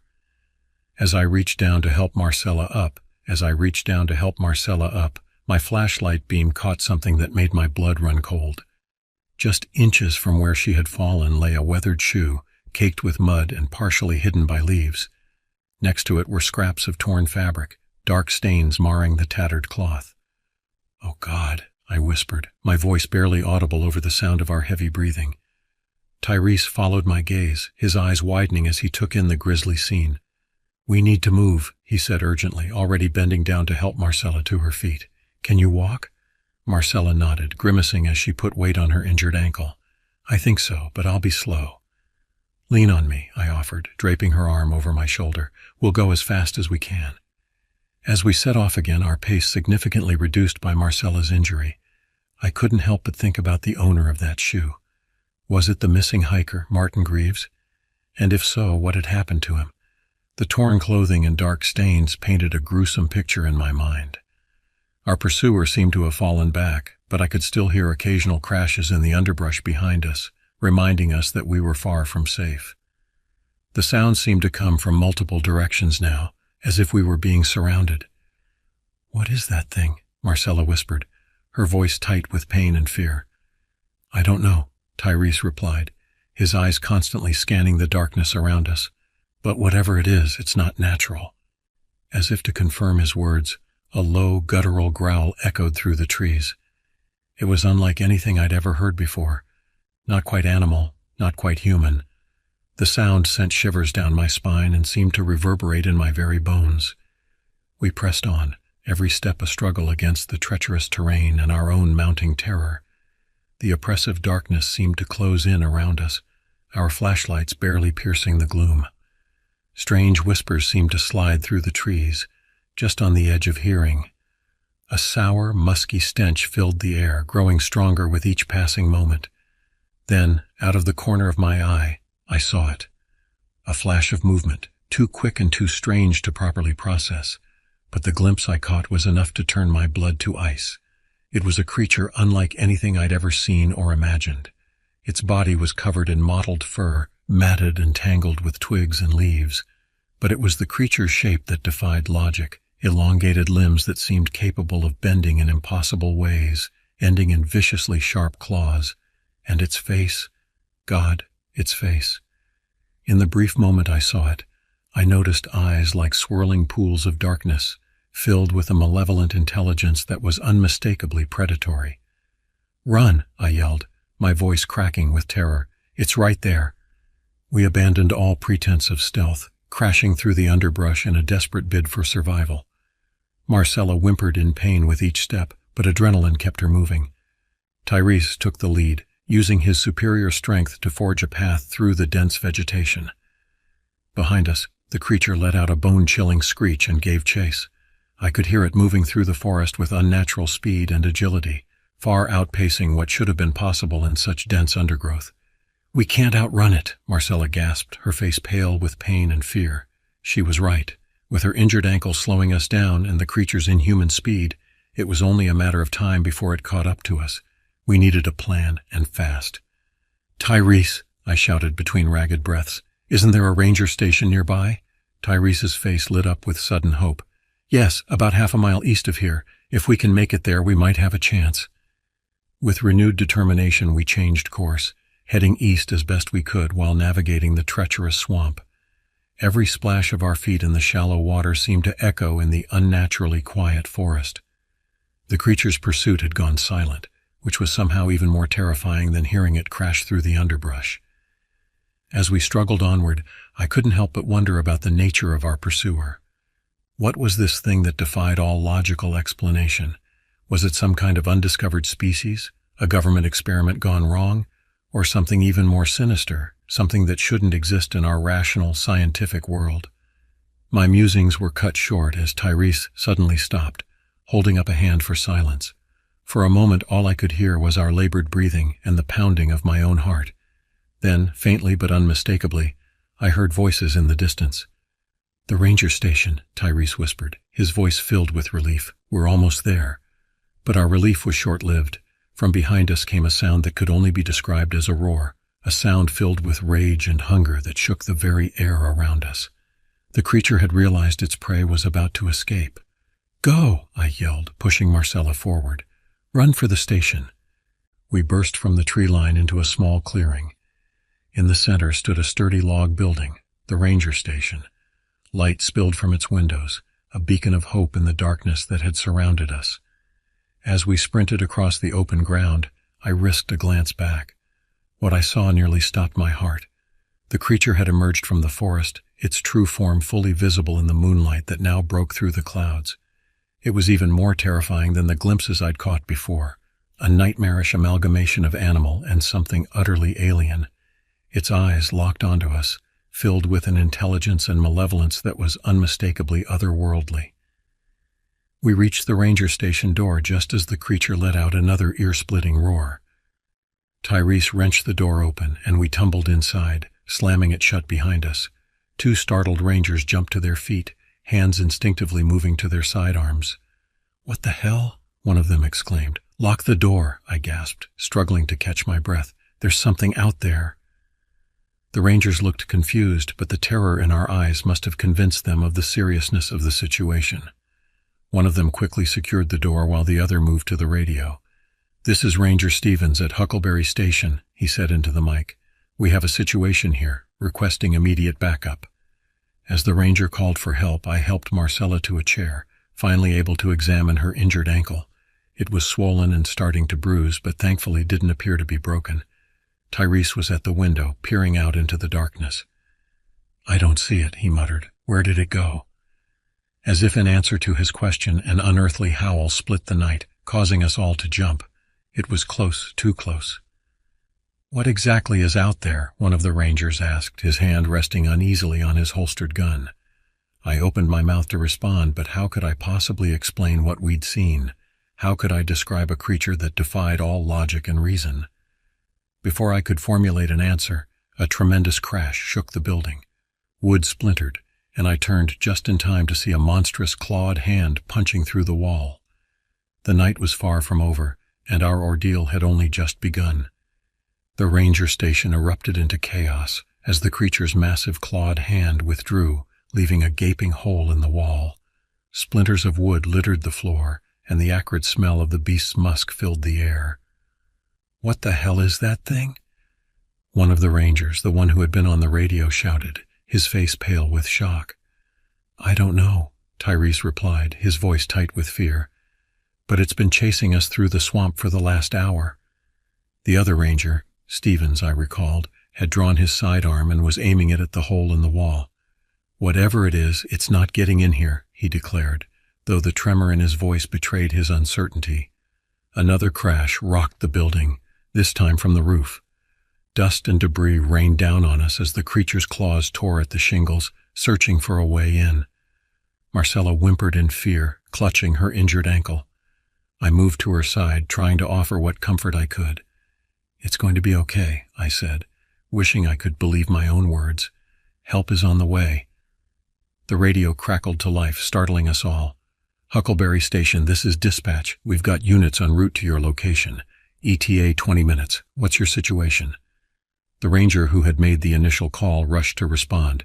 "This is Cooper at Huckleberry. We're under attack by some kind of creature. It's trying to break in. We need immediate assistance." "Copy that, Huckleberry. Help is coming. Hold tight." 20 minutes. We just had to survive for 20 minutes. But as another bone-jarring impact shook the station, 20 minutes seemed like an eternity. "We need to barricade the windows and doors," Tyrese said, taking charge of the situation. His ranger training was kicking in, pushing aside his fear. "And we need weapons, anything we can use to defend ourselves if that thing gets in." We sprang into action, dragging heavy filing cabinets in front of the windows and piling furniture against the door. The rangers distributed what weapons they had: another handgun for Tyrese, a shotgun for me, and a large hunting knife for Marcella. As we worked, the creature continued its assault on the building. Each impact sent tremors through the floor, and the sound of splintering wood told us that our shelter wouldn't hold forever. "What do we do if it gets in before help arrives?" Marcella asked, her voice barely above a whisper. Stevens, the ranger with the handgun, answered grimly, "We fight. We fight with everything we've got." The next few minutes passed in a blur of tense silence punctuated by the creature's relentless attacks. We huddled in the center of the room, weapons at the ready, jumping at every sound. Suddenly the assault stopped. The abrupt silence was almost as terrifying as the chaos that had preceded it. "Where did it go?" Cooper whispered, his eyes darting from window to window. As if in answer, a low, rumbling growl emanated from just outside the station. It was a sound that seemed to vibrate in our very bones, filling us with a primal terror. Then slowly, deliberately, something began to scratch at the door. It wasn't the violent assault of before, but somehow this methodical approach was even more terrifying. It was as if the creature was taunting us, letting us know that it could get in whenever it wanted. "It's toying with us," I said, my mouth dry with fear. Tyrese nodded grimly. "It's intelligent, more intelligent than any animal I've ever encountered." The scratching continued, occasionally interspersed with that bone-chilling growl. Minutes ticked by with agonizing slowness, each second stretching into an eternity of terror. Then, just as the tension had reached an unbearable level, we heard it, the distant wail of sirens. "The backup!" Cooper exclaimed, relief evident in his voice. "They're almost here." But our relief was short-lived. As soon as the sirens became audible, the creature let out a roar of frustration and renewed its assault on the station with even greater ferocity. "It knows it's running out of time," Stevens said, tightening his grip on his gun. The next few moments were a blur of splintering wood, shattering glass, and terrified screams. The creature, in its desperation, had redoubled its efforts to break in, and then, with a final thunderous crash, it succeeded. The barricaded door exploded inward in a shower of splinters and twisted metal. And there, framed in the doorway, stood the stuff of nightmares. In the harsh glare of the station's fluorescent lights, we could finally see the creature in all its horrifying detail. It stood nearly 8 feet tall, its body a grotesque amalgamation of animal features. Matted fur covered most of its form, but in places I could see patches of scales or something that looked unsettlingly like human skin. Its limbs were long and jointed in impossible ways, ending in massive claws that looked capable of tearing through steel. But it was the creature's face that would haunt my nightmares for years to come. It was vaguely lupine in shape, with a protruding snout filled with razor-sharp teeth. But where there should have been eyes, there were only swirling voids of absolute darkness. Looking into those eyeless sockets, I felt as if I was staring into the abyss itself. For a moment everything was still. We stood frozen in terror, and even the creature seemed to pause, as if savoring our fear. Then several things happened at once. Stevens and Tyrese opened fire, their guns blazing in the confined space of the station. The creature roared in pain and anger, a sound that threatened to burst our eardrums. And from outside, I heard the screech of tires as the backup finally arrived. What followed was a chaotic blur of gunfire, screams, and inhuman roars. The creature, wounded but far from defeated, lashed out with its massive claws. Cooper went down, a spray of blood marking where those terrible talons had caught him. I raised the shotgun, my hand shaking so badly I could barely aim. I fired, the recoil nearly knocking me off my feet. The creature staggered back, ichor spurting from multiple wounds, but it didn't fall. More gunshots rang out, this time from outside. The newly arrived officers had joined the fray, pouring fire into the station. The creature, realizing it was outmatched, let out one final earth-shaking roar. Then, with a speed that defied its size, it turned and burst through one of the barricaded windows. In moments it had vanished into the darkness of the swamp, leaving behind a scene of utter devastation. As the adrenaline began to fade, I became aware of the ringing in my ears, the acrid smell of gunpowder, and the metallic tang of blood in the air. Marcella was sobbing quietly, and Tyrese stood with his gun still raised, staring at the shattered window where the creature had escaped. Officers swarmed into the station, securing the area and calling for medical assistance. But even as they took charge of the situation, I knew that our ordeal was far from over.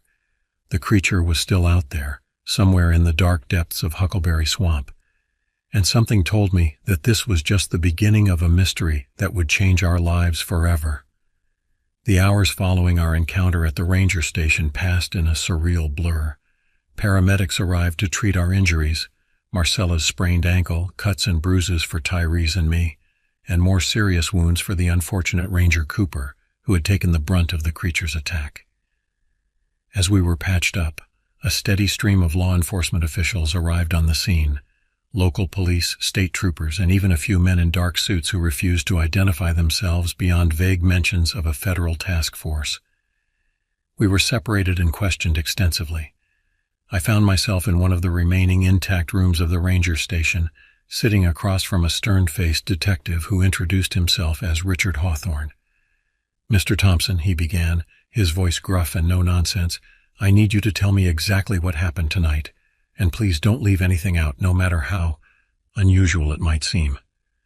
I took a deep breath and began recounting the events of the night. As I spoke, describing our terrifying chase through the swamp and the nightmarish creature that had pursued us, I could see the skepticism growing in Detective Hawthorne's eyes. When I finished, he sat back in his chair, regarding me with a mixture of disbelief and concern. "Mr. Thompson," he said slowly, "you do realize how this sounds, don't you?" I nodded wearily. "I know it sounds crazy. If I hadn't lived through it, I wouldn't believe it myself. But I swear to you, every word is true." Hawthorne sighed, rubbing his temples. As I reached down to help Marcella up, my flashlight beam caught something that made my blood run cold. Just inches from where she had fallen lay a weathered shoe, caked with mud and partially hidden by leaves. Next to it were scraps of torn fabric, dark stains marring the tattered cloth. "Oh God," I whispered, my voice barely audible over the sound of our heavy breathing. Tyrese followed my gaze, his eyes widening as he took in the grisly scene. "We need to move," he said urgently, already bending down to help Marcella to her feet. "Can you walk?" Marcella nodded, grimacing as she put weight on her injured ankle. "I think so, but I'll be slow." "Lean on me," I offered, draping her arm over my shoulder. "We'll go as fast as we can." As we set off again, our pace significantly reduced by Marcella's injury, I couldn't help but think about the owner of that shoe. Was it the missing hiker, Martin Greaves? And if so, what had happened to him? The torn clothing and dark stains painted a gruesome picture in my mind. Our pursuer seemed to have fallen back, but I could still hear occasional crashes in the underbrush behind us, reminding us that we were far from safe. The sound seemed to come from multiple directions now, as if we were being surrounded. "What is that thing?" Marcella whispered, her voice tight with pain and fear. "I don't know," Tyrese replied, his eyes constantly scanning the darkness around us. "But whatever it is, it's not natural." As if to confirm his words, a low, guttural growl echoed through the trees. It was unlike anything I'd ever heard before. Not quite animal, not quite human. The sound sent shivers down my spine and seemed to reverberate in my very bones. We pressed on, every step a struggle against the treacherous terrain and our own mounting terror. The oppressive darkness seemed to close in around us, our flashlights barely piercing the gloom. Strange whispers seemed to slide through the trees, just on the edge of hearing. A sour, musky stench filled the air, growing stronger with each passing moment. Then, out of the corner of my eye, I saw it, a flash of movement too quick and too strange to properly process. But the glimpse I caught was enough to turn my blood to ice. It was a creature unlike anything I'd ever seen or imagined. Its body was covered in mottled fur, matted and tangled with twigs and leaves, but it was the creature's shape that defied logic. Elongated limbs that seemed capable of bending in impossible ways, ending in viciously sharp claws. And its face. God, its face. In the brief moment I saw it, I noticed eyes like swirling pools of darkness, filled with a malevolent intelligence that was unmistakably predatory. "Run!" I yelled, my voice cracking with terror. "It's right there!" We abandoned all pretense of stealth, crashing through the underbrush in a desperate bid for survival. Marcella whimpered in pain with each step, but adrenaline kept her moving. Tyrese took the lead, using his superior strength to forge a path through the dense vegetation. Behind us, the creature let out a bone-chilling screech and gave chase. I could hear it moving through the forest with unnatural speed and agility, far outpacing what should have been possible in such dense undergrowth. "We can't outrun it," Marcella gasped, her face pale with pain and fear. She was right. With her injured ankle slowing us down and the creature's inhuman speed, it was only a matter of time before it caught up to us. We needed a plan, and fast. "Tyrese!" I shouted between ragged breaths. "Isn't there a ranger station nearby?" Tyrese's face lit up with sudden hope. "Yes, about half a mile east of here. If we can make it there, we might have a chance." With renewed determination, we changed course, heading east as best we could while navigating the treacherous swamp. Every splash of our feet in the shallow water seemed to echo in the unnaturally quiet forest. The creature's pursuit had gone silent, which was somehow even more terrifying than hearing it crash through the underbrush. As we struggled onward, I couldn't help but wonder about the nature of our pursuer. What was this thing that defied all logical explanation? Was it some kind of undiscovered species? A government experiment gone wrong? Or something even more sinister, something that shouldn't exist in our rational scientific world? My musings were cut short as Tyrese suddenly stopped, holding up a hand for silence. For a moment, all I could hear was our labored breathing and the pounding of my own heart. Then, faintly but unmistakably, I heard voices in the distance. "The ranger station," Tyrese whispered, his voice filled with relief. "We're almost there." But our relief was short-lived. From behind us came a sound that could only be described as a roar, a sound filled with rage and hunger that shook the very air around us. The creature had realized its prey was about to escape. "Go!" I yelled, pushing Marcella forward. "Run for the station." We burst from the tree line into a small clearing. In the center stood a sturdy log building, the ranger station. Light spilled from its windows, a beacon of hope in the darkness that had surrounded us. As we sprinted across the open ground, I risked a glance back. What I saw nearly stopped my heart. The creature had emerged from the forest, its true form fully visible in the moonlight that now broke through the clouds. It was even more terrifying than the glimpses I'd caught before, a nightmarish amalgamation of animal and something utterly alien. Its eyes locked onto us, filled with an intelligence and malevolence that was unmistakably otherworldly. We reached the ranger station door just as the creature let out another ear-splitting roar. Tyrese wrenched the door open, and we tumbled inside, slamming it shut behind us. Two startled rangers jumped to their feet, hands instinctively moving to their sidearms. "What the hell?" one of them exclaimed. "Lock the door," I gasped, struggling to catch my breath. "There's something out there." The rangers looked confused, but the terror in our eyes must have convinced them of the seriousness of the situation. One of them quickly secured the door, while the other moved to the radio. "This is Ranger Stevens at Huckleberry Station," he said into the mic. "We have a situation here, requesting immediate backup." As the ranger called for help, I helped Marcella to a chair, finally able to examine her injured ankle. It was swollen and starting to bruise, but thankfully didn't appear to be broken. Tyrese was at the window, peering out into the darkness. "I don't see it," he muttered. "Where did it go?" As if in answer to his question, an unearthly howl split the night, causing us all to jump. It was close, too close. "What exactly is out there?" one of the rangers asked, his hand resting uneasily on his holstered gun. I opened my mouth to respond, but how could I possibly explain what we'd seen? How could I describe a creature that defied all logic and reason? Before I could formulate an answer, a tremendous crash shook the building. Wood splintered, and I turned just in time to see a monstrous, clawed hand punching through the wall. The night was far from over, and our ordeal had only just begun. The ranger station erupted into chaos as the creature's massive clawed hand withdrew, leaving a gaping hole in the wall. Splinters of wood littered the floor, and the acrid smell of the beast's musk filled the air. "What the hell is that thing?" one of the rangers, the one who had been on the radio, shouted, his face pale with shock. "I don't know," Tyrese replied, his voice tight with fear. "But it's been chasing us through the swamp for the last hour." The other ranger, Stevens, I recalled, had drawn his sidearm and was aiming it at the hole in the wall. "Whatever it is, it's not getting in here," he declared, though the tremor in his voice betrayed his uncertainty.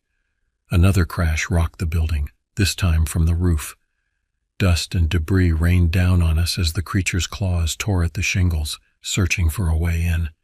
Marcella whimpered in fear, clutching her injured ankle. I moved to her side, trying to offer what comfort I could. "It's going to be okay," I said, wishing I could believe my own words. "Help is on the way." The radio crackled to life, startling us all. "Huckleberry Station, this is dispatch. We've got units en route to your location. ETA 20 minutes. What's your situation?" The ranger who had made the initial call rushed to respond. "This is Cooper at Huckleberry. We're under attack by some kind of creature. It's trying to break in. We need immediate assistance." "Copy that, Huckleberry. Help is coming. Hold tight." 20 minutes. We just had to survive for 20 minutes. But as another bone-jarring impact shook the station, 20 minutes seemed like an eternity. "We need to barricade the windows and doors," Tyrese said, taking charge of the situation. His ranger training was kicking in, pushing aside his fear. And we need weapons, anything we can use to defend ourselves if that thing gets in. We sprang into action, dragging heavy filing cabinets in front of the windows and piling furniture against the door.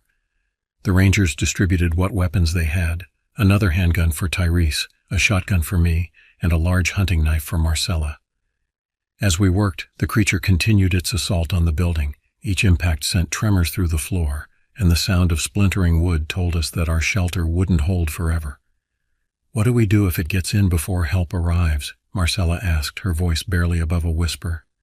Stevens, the ranger with the handgun, answered grimly, We fight with everything we've got." The next few minutes passed in a blur of tense silence punctuated by the creature's relentless attacks. We huddled in the center of the room, weapons at the ready, jumping at every sound. Suddenly the assault stopped. The abrupt silence was almost as terrifying as the chaos that had preceded it. "Where did it go?" Cooper whispered, his eyes darting from window to window. As if in answer, a low, rumbling growl emanated from just outside the station. It was a sound that seemed to vibrate in our very bones, filling us with a primal terror. Then, slowly, deliberately, something began to scratch at the door. It wasn't the violent assault of before, but somehow this methodical approach was even more terrifying. It was as if the creature was taunting us, letting us know that it could get in whenever it wanted. "It's toying with us," I said, my mouth dry with fear. Tyrese nodded grimly. "It's intelligent, more intelligent than any animal I've ever encountered." The scratching continued, occasionally interspersed with that bone-chilling growl. Minutes ticked by with agonizing slowness, each second stretching into an eternity of terror. Then, just as the tension had reached an unbearable level, we heard it, the distant wail of sirens. "The backup!" Cooper exclaimed, relief evident in his voice. "They're almost here."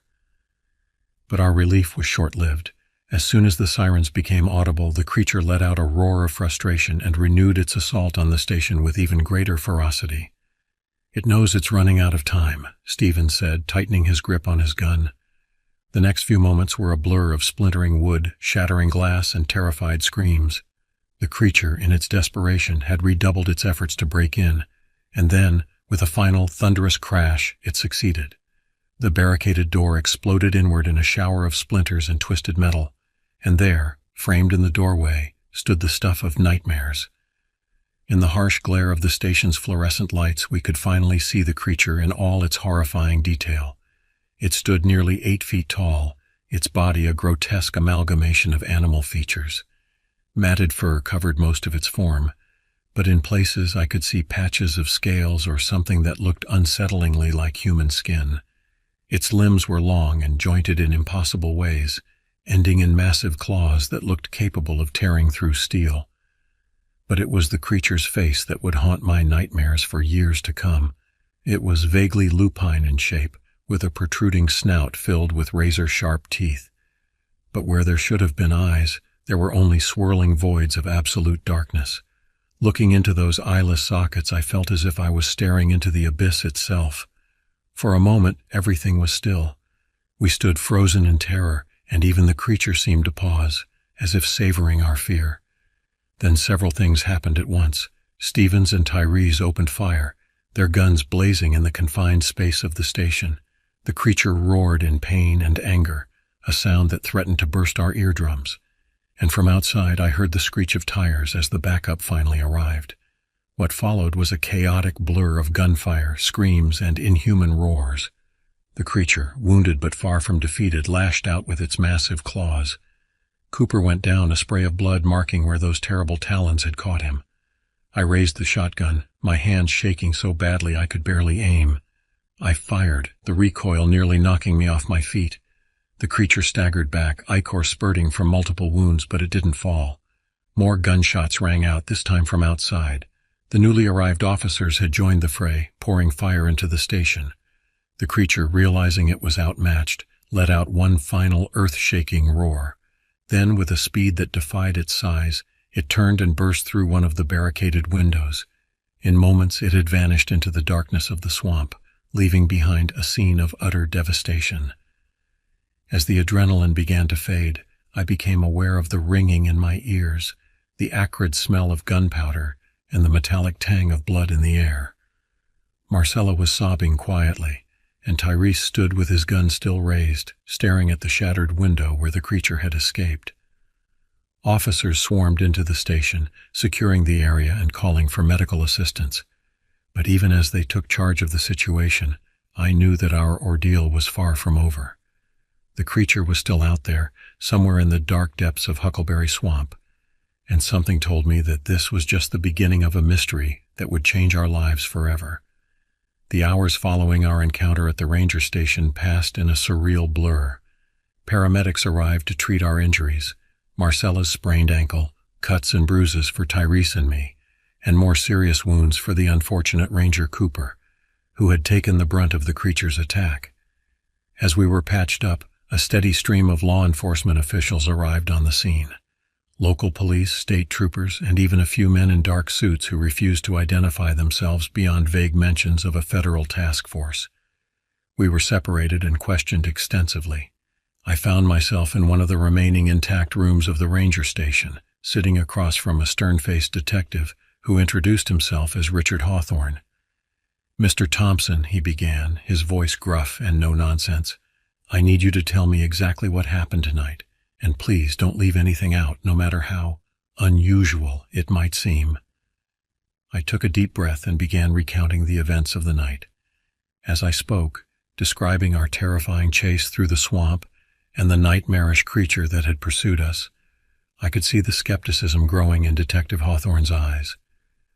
When I finished, he sat back in his chair, regarding me with a mixture of disbelief and concern. "Mr. Thompson," he said slowly, "you do realize how this sounds, don't you?" I nodded wearily. "I know it sounds crazy. If I hadn't lived through it, I wouldn't believe it myself. But I swear to you, every word is true." Hawthorne sighed, rubbing his temples. When Reeves looked up, her face was pale. "We've got a problem," she said, her voice barely above a whisper. "These tracks, they're not just from one creature anymore." A chill ran down my spine as we all gathered around to look. Sure enough, mingled with the now familiar prints of our quarry were other, equally disturbing tracks. Some were similar but smaller, as if made by juvenile versions of the creature. Others were completely different, long, sinuous marks that looked like they'd been made by something serpentine, and what appeared to be huge bird-like tracks with wickedly curved talons. "What does this mean?" Marcella asked, her voice trembling slightly. Hawthorne's face was grim. "It means we're dealing with more than just one monster. There's a whole ecosystem of these things out here." The implications of his words hit us like a physical blow. One creature had been terrifying enough. The thought of an entire population of these things was almost too much to bear. "We need to turn back," Tyrese said, voicing what we were all thinking. "We're not equipped to handle this." But before anyone could respond, a blood-curdling screech split the air. It was unlike anything I'd ever heard before, part bird, part big cat, and part something utterly alien. The sound seemed to come from everywhere at once, reverberating through the trees and making the very ground beneath our feet tremble. "Run!" Reeves yelled, all pretense of stealth abandoned. We took off, crashing through the underbrush in blind panic. I could hear something moving through the canopy above us, branches snapping and leaves rustling as it kept pace effortlessly. Suddenly, Marcella cried out. I turned to see her stumble and fall, her foot caught in a tangle of roots. Without thinking, I rushed back to help her. As I reached down to free her foot, I saw a movement out of the corner of my eye. I looked up just in time to see a massive shape descending from the trees. It was like the creature we'd encountered in the swamp, but different. This one was sleeker, its limbs even more elongated, ending in what looked like hooked talons. Its body was covered in a mix of scales and feathers, and its head was distinctly avian, with a wickedly curved beak. Time seemed to slow down as the creature fell towards us. I could see every detail with horrifying clarity, the iridescent sheen of its feathers, the saliva dripping from its beak, the swirling voids of its eyes fixed on us with predatory intent. Just as I thought it was all over, a deafening bang rang out. The creature screeched in pain and veered off course, crashing into the underbrush a few feet away from us. Hawthorne stood there, his gun still smoking. "Go!" he yelled. "I'll hold it off." I didn't need to be told twice. I hauled Marcella to her feet, and we ran. Behind us I could hear more gunshots, interspersed with inhuman screeches and the sound of something large thrashing through the vegetation. We ran until our lungs burned and our legs felt like they were made of lead. Finally, we burst out of the dense forest into a small clearing. In the center stood an old, dilapidated cabin, its windows dark and empty. "In there!" Reeves called out, already moving towards the structure. We piled inside, slamming the door shut behind us. The interior was musty and filled with cobwebs, but it was shelter. Tyrese and I quickly began barricading the door and windows with whatever furniture we could find. As the adrenaline began to wear off, I realized Hawthorne wasn't with us. "Where's the detective?" I asked, looking around frantically. Reeves' face was grim. "He stayed behind to give us a chance to escape. We can only hope he made it out alive."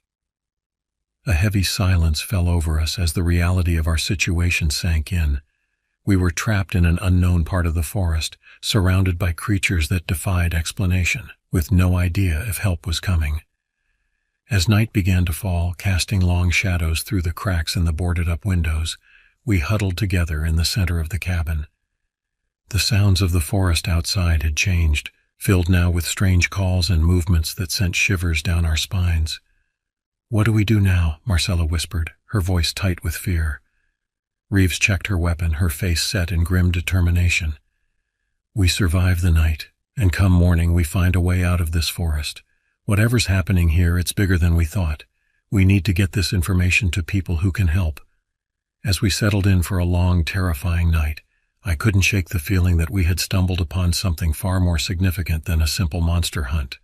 The creatures, the strange forest, the legends of Witch's Hollow, it all hinted at a mystery far deeper and more dangerous than we could have imagined. Little did we know, our ordeal in the cabin that night would be just the beginning of a journey that would take us to the very edge of reality, challenging everything we thought we knew about the world and our place in it. The cabin creaked and groaned around us as the wind picked up outside. Shadows danced on the walls, cast by the flickering light of the single lantern Reeves had in her pack. We had pushed all the furniture to the center of the room, creating a small fortress where we now huddled, backs to each other, facing outward towards the windows and doors. Every sound from outside sent a jolt of adrenaline through my system. Was that just the wind in the trees or something more sinister? Was that scratching at the door just branches being blown against the wood or claws seeking entry?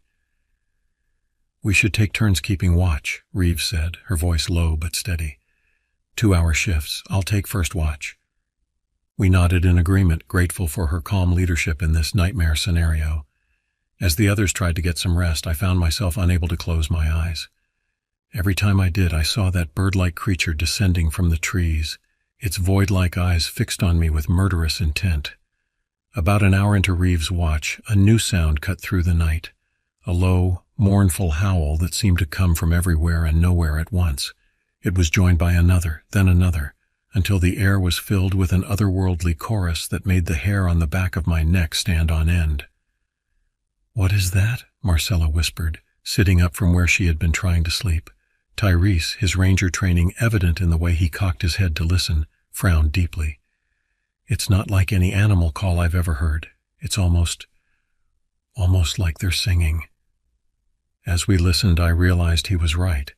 There was a haunting melody to the sounds, a rhythm that pulsed through the air and seemed to resonate in our very bones. It was beautiful in a terrifying way, like a siren song luring sailors to their doom. Suddenly Reeves stiffened. "Look," she hissed, pointing towards one of the boarded-up windows. We all turned to look, and I felt my heart skip a beat.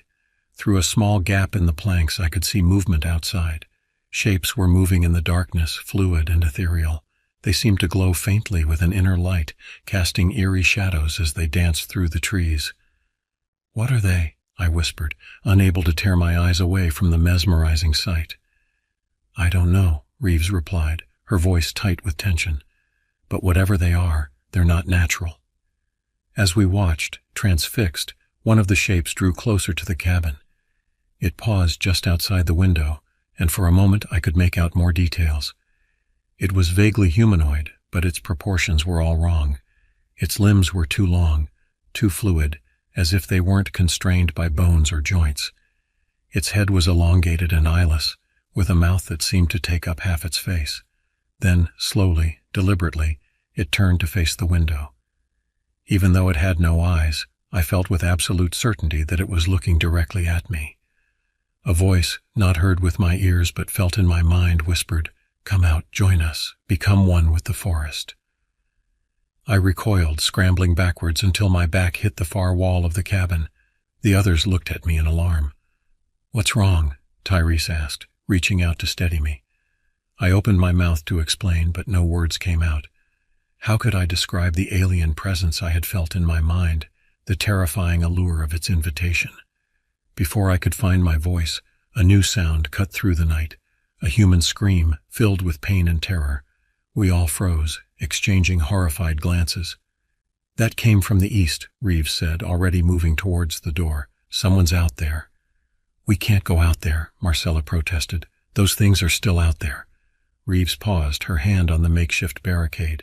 "We can't just leave someone to die. Besides, it could be Hawthorne." The mention of the detective's name settled it. We couldn't abandon him, not after he had risked his life to save us. Quickly and quietly, we removed the barricade from the door. Reeves took point, her rifle at the ready. Tyrese and I flanked Marcella, who was still limping slightly from her earlier fall. As we stepped out into the night, the ethereal shapes in the forest seemed to retreat, melting back into the shadows. The haunting melody faded, replaced by an oppressive silence that seemed to press in on us from all sides. We moved as quietly as we could through the underbrush, following the direction of the scream. The forest around us felt alive in a way that had nothing to do with normal wildlife. Shadows seemed to move of their own accord, and more than once I caught glimpses of glowing eyes watching us from the darkness. After what felt like hours, but was probably only minutes, we came to a small clearing. What we saw there would haunt my nightmares for years to come. In the center of the clearing stood a massive tree, its trunk easily 10 feet in diameter. But this was no ordinary tree. Its bark seemed to pulse with an inner light, and its branches moved and writhed like tentacles. And there, half absorbed into the trunk, was a human figure. With a jolt of horror, I recognized Hawthorne. He was alive, but barely. His lower body had been pulled into the tree, the bark growing over his skin. His face was a mask of pain and terror, his mouth open in a silent scream. As we stood there, frozen in shock and horror, Hawthorne's eyes found us. "Run," he managed to gasp out. "It's a trap. They're not what they seem. The whole forest is elite." His words were cut off as the tree pulsed, pulling him deeper into its trunk. In moments he had vanished entirely, leaving no trace that he had ever been there. For a long moment we stood in stunned silence. Then, as one, we turned to run. But it was too late. The clearing was no longer empty. Surrounding us on all sides were the creatures we had glimpsed earlier, the bird-like one that had attacked us, the ethereal dancers, and others too strange and terrible to describe. And behind them all, towering over everything, was a shape that could only be our original quarry from the swamp. As the creatures closed in, I realized with a sinking feeling that we had never been the hunters. From the very beginning, we had been the prey.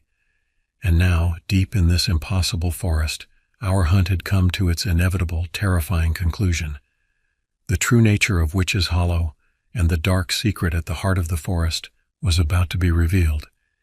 And I feared that the knowledge would come at a cost higher than any of us were prepared to pay. Time seemed to stand still as we faced the nightmarish menagerie that surrounded us. The creatures were unlike anything I had ever seen or imagined, a twisted menagerie that defied the laws of nature and sanity. The bird-like creature that had attacked us earlier was there, its feathers gleaming with an oily iridescence in the dim light. Beside it stood something that looked like a cross between a wolf and a praying mantis, its multiple limbs ending in wickedly sharp claws. The ethereal dancers we had glimpsed from the cabin window swayed hypnotically, their forms constantly shifting and changing. And there, looming over them all, was the creature from the swamp. Seeing it again, in the heart of its domain, I realized that our memories hadn't done it justice. It was even more terrifying than I remembered, a massive hulking form that seemed to be composed of shadow and malevolence given flesh. As we stood there, frozen in terror, I felt a presence brush against my mind. It was alien and vast, a consciousness so foreign that my brain struggled to comprehend it. And then, to my shock, it spoke. "Welcome," a voice resonated in my head, somehow conveying amusement and hunger in equal measure. "We've been waiting for you." I glanced at the others and saw from their expressions that they were hearing it too. Reeves had her rifle raised, but her hands were shaking. Tyrese stood protectively in front of Marcella, though what protection he could offer against these beings I couldn't imagine. What are you?" I managed to stammer out, my voice barely above a whisper. The massive creature tilted its head, an eerily human gesture on such an inhuman form. "We are the forest," it replied, the capital F evident in its metal voice. "We are the guardians of the spaces between worlds, the keepers of secrets long forgotten by your kind." "But you've been killing people," Marcella said, her voice trembling but determined. "The missing hiker, the attacks at the campground." A ripple of what might have been laughter passed through the assembled creatures. "Killing?" the voice in our head said. "No, not killing. Transforming, elevating. Those who enter our domain are given a choice, to become one with the forest, or to leave this plane of existence entirely." With a gesture from the massive creature, the tree that had absorbed Hawthorne began to move. Its bark split open, revealing a writhing mass of tendrils and pulsing organic matter. And there in the center was Hawthorne, or what used to be Hawthorne. His body had been transformed, merged with the living tissue of the tree. His skin was now bark, his hair leaves and moss. And his eyes were now the same swirling voids that all the creatures shared. "He chose to join us," the forest said, "as have many others over the centuries, and now you must make the same choice." The revelation hit us like a physical blow. The idea that Hawthorne, and who knows how many others, had willingly chosen to become this was almost too much to comprehend. "You're lying," Reeves said, her voice shaking but defiant. "No one would choose this." The forest's amusement rippled through our minds. "Are you so sure? Think of the knowledge we offer, the power, the chance to be part of something greater than your limited human existence." As it spoke, I felt a strange pull in my mind. Visions flashed before my eyes, glimpses of other worlds, of knowledge beyond human comprehension, of power that defied the laws of physics. It was intoxicating, terrifying, and utterly alien. I shook my head, trying to clear it. Beside me I could see the others struggling with similar visions. Marcella had fallen to her knees, her eyes wide and unfocused. Tyrese was gritting his teeth, his hands clenched into fists as he fought against the mental assault. "Stop it!" I yelled, both out loud and in my mind. "Leave us alone!" To my surprise, the vision ceased. The forest seemed to regard us with renewed interest. "Interesting," it mused. "Your will is stronger than most. Perhaps that is why you were drawn here." "Drawn here?" Reeves asked, her voice hoarse. "What do you mean?" "Did you think it was mere chance that led you to our domain?" the forest replied. "We have been calling to you, to all of you, since your first encounter in the swamp. You are special, chosen, and now you must decide, join us or perish." The creatures around us began to close in, their forms shifting and writhing in ways that hurt to look at. I felt panic rising in my chest. We were outnumbered, outmatched, and had nowhere to run. But then, just as all hope seemed lost, Tyrese spoke up. "Wait," he said, his voice steady despite the fear evident in his eyes. "You said we have a choice. That means you can't force us to join you, right?" The forest paused, and I felt a flicker of something. Uncertainty, respect. It was hard to tell with such an alien consciousness. "That is correct," it finally admitted. "The choice must be willing. It is the central tenet of our existence." "Then I choose to leave," Tyrese said firmly. "We all do. Let us go, and we won't tell anyone about this place. It'll remain your secret." For a long moment there was silence. The creatures around us remained still, awaiting the forest's decision. I held my breath, hardly daring to hope.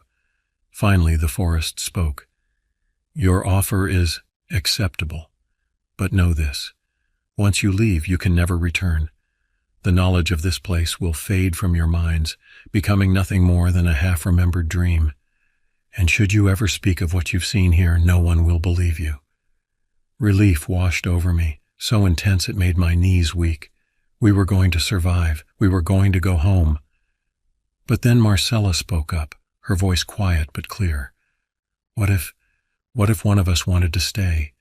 We all turned to look at her in shock. She was still on her knees, but her eyes were clear now, filled with a mixture of fear and wonder. Marcella, no, I said, reaching out to her. You can't. She looked at me, tears in her eyes. But don't you see, Jake? The things they could teach us, the worlds we could explore. It's everything I've ever dreamed of. The forest's satisfaction was palpable. The choice is yours, it said, but choose quickly. The offer will not remain open indefinitely. For a moment I thought we'd lost her, but then Tyrese knelt down beside her, taking her hand. Marcella, he said gently, I know it's tempting, but think about your family, your friends. Think about all the good you can do in our world. We need you there. Marcella hesitated, torn between two impossible choices. Then, slowly, she nodded. You're right, she whispered. I want to go home. The forest's disappointment was clear, but it made no move to stop us. So be it, it said. Go now and do not look back, for if you do, you may find yourselves unable to leave. We didn't need to be told twice. Supporting each other, we turned and began to make our way out of the clearing. True to the forest's word, none of the creatures tried to stop us. As we walked, I could feel the memory of what had happened already beginning to fade. The details were becoming fuzzy, the terror less acute. By the time we reached the edge of Witch's Hollow, it felt more like a particularly vivid nightmare than reality. We emerged from the forest as dawn was breaking, the pale light of the sun feeling alien after the otherworldly glow of the forest. A search and rescue team found us a few hours later, dehydrated and exhausted, but alive. In the days and weeks that followed, we tried to piece together what had happened. But true to the forest's word, our memories were fragmented and dreamlike. We couldn't agree on the details, and the more we tried to remember, the more it slipped away. The official report listed Hawthorne as missing, presumed dead. The attacks were attributed to an unusually aggressive bear, which was supposedly hunted down and killed. Life, it seemed, was determined to return to normal. But sometimes, late at night, I find myself staring out at the distant tree line, and for just a moment I swear I can hear a faint, otherworldly melody carried on the wind. In those moments I feel a pull, an urge to return to the forest and the impossible choice we left behind. But I resist. I made my choice, and I have to believe it was the right one. The forest and its secrets remain hidden, a mystery that will haunt the edges of my consciousness for the rest of my days. And yet I can't help but wonder, what if we had chosen differently? What wonders and horrors might we have discovered? The question lingers, unanswered and unanswerable, a reminder of the thin veil that separates our world from the unknown terrors that lurk just out of sight.